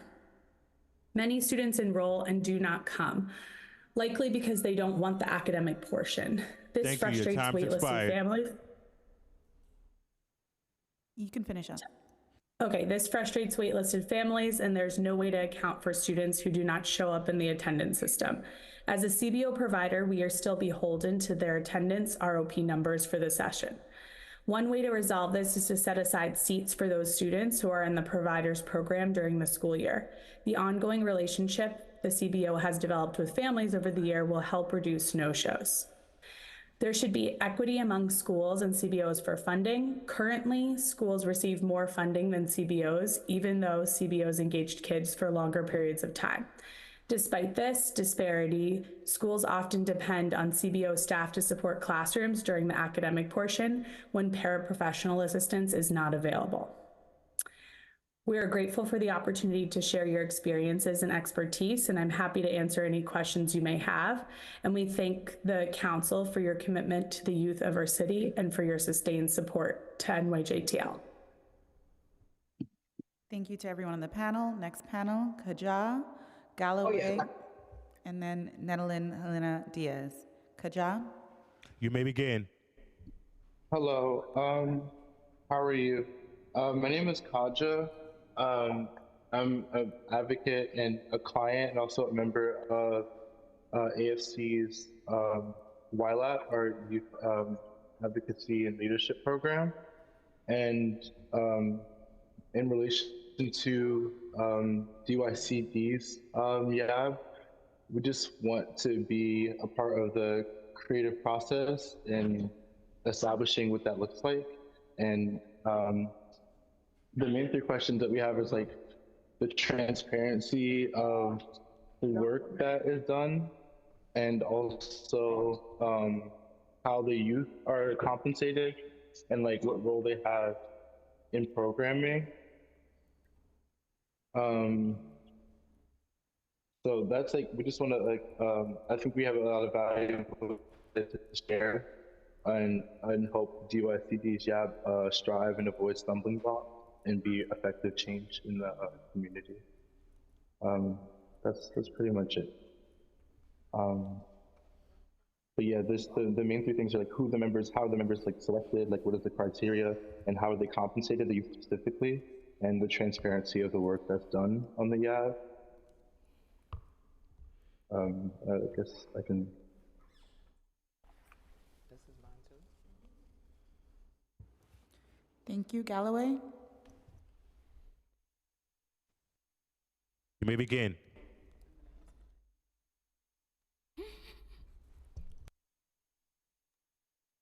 Okay, sorry about that.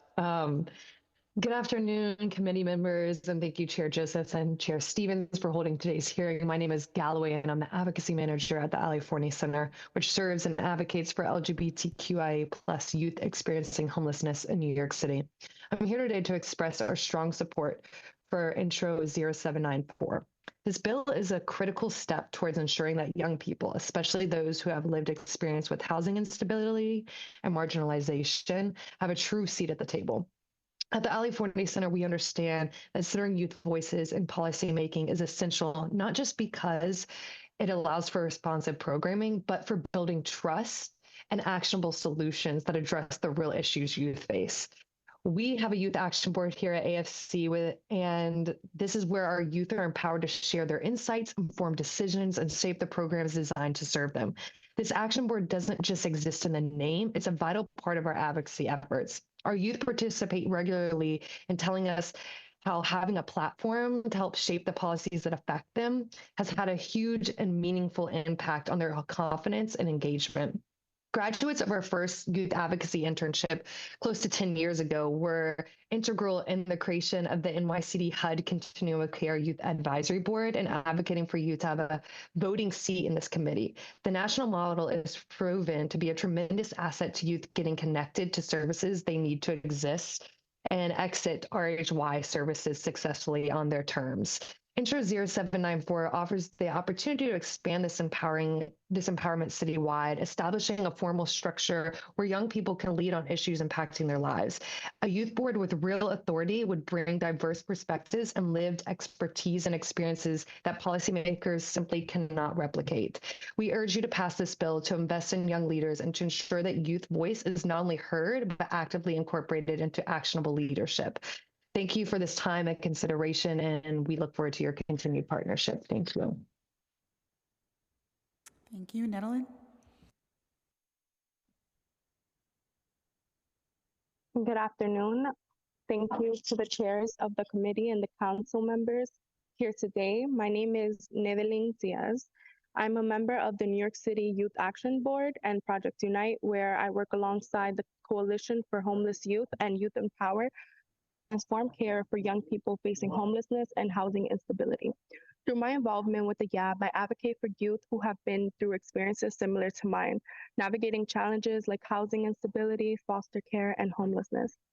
My role has allowed me to speak out, organize, and work to ensure that others have access to safety, guidance, and resources. As someone with lived experience, I've seen firsthand the critical need for a youth board that reflects the voices of young people impacted by the systems meant to protect them. This is why I strongly believe the youth board within the Department of Youth and Community Development, DYCD, should include individuals like me who have lived these challenges and can offer firsthand perspective on the gaps in services and the real needs of youth. By amending the charter to ensure a youth representative between 16 and 24, we're taking a step toward meaningful change. Youth like me can bring unique insights to the table, insights that are vital to addressing the needs of young people in New York City. This representation means a stronger, more responsive board that can advocate for policy changes to better protect and empower our youth. Our community deserves leaders who understand these challenges from the inside. I urge you to support this amendment to the New York City Charter so that we can ensure young people's voices are heard at every level. Thank you for your time and for giving me the opportunity to share today. Thank you. That concludes my testimony. Thank you for your testimony, and thank you to everybody on the panel. We will now return to in-person testimony. Lupe Hernandez.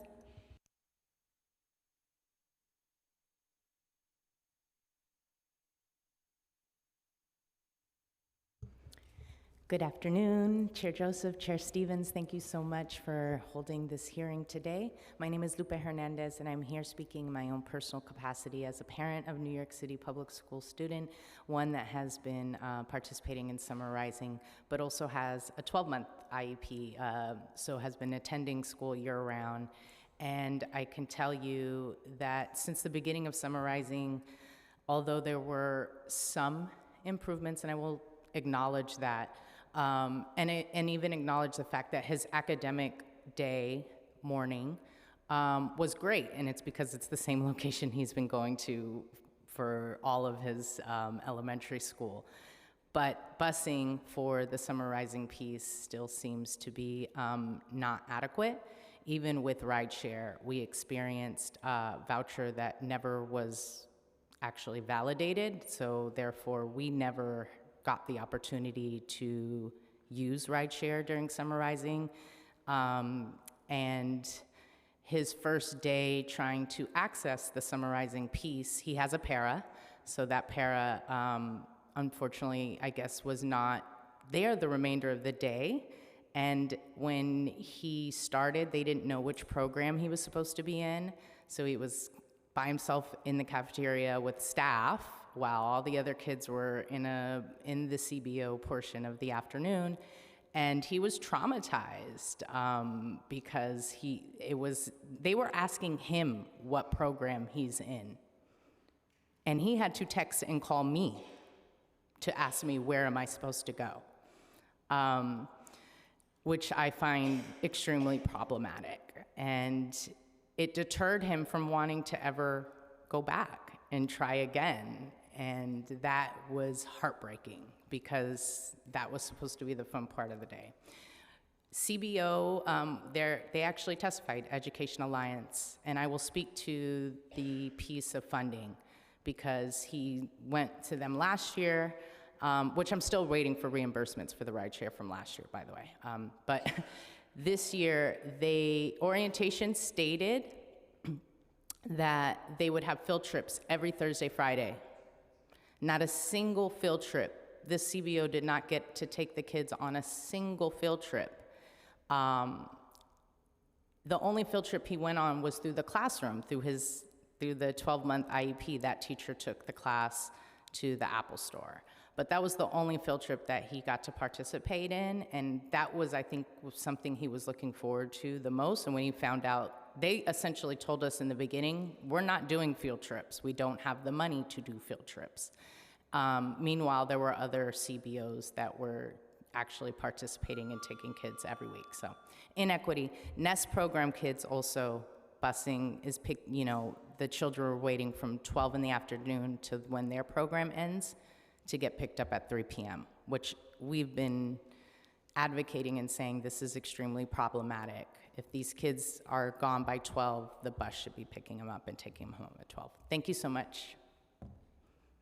Well, thank you for coming in, and I really appreciate you taking the time, especially I don't think we had any parents testify, which I think is extremely important to talk about the experiences and just even the highlight of like inequity sometimes within the CBOs, right? Because it is true, although they get paid the same for contracting, but with staffing and all the other things that come with it, sometimes it can't happen. And because even with the not having flexibility with the schedule, that also hinders being able to go on trips because you only have Fridays, right? And so that also puts a lot of competition, because I remember when I used to do camp, we had to start planning our trips in January. Otherwise, everything is booked up by like March. So I think, you know, that's why we're having this hearing today, to talk about how do we look at having a little bit more flexibility for programming and providers. And, you know, I'm happy that he had at least a good experience during the day, and definitely can work on thinking about ways to enhance, because a child should never be left alone with anybody, right? And like the adults should have like all been like, wait a minute, let's figure this out before leaving or dropping them off. And I think that's one of the problems. What does those handoffs look like sometimes, especially with new kids who don't know the providers or they're new? What does that look like? So I'm sorry about that experience, but thank you for being here. Really appreciate it. Thank you.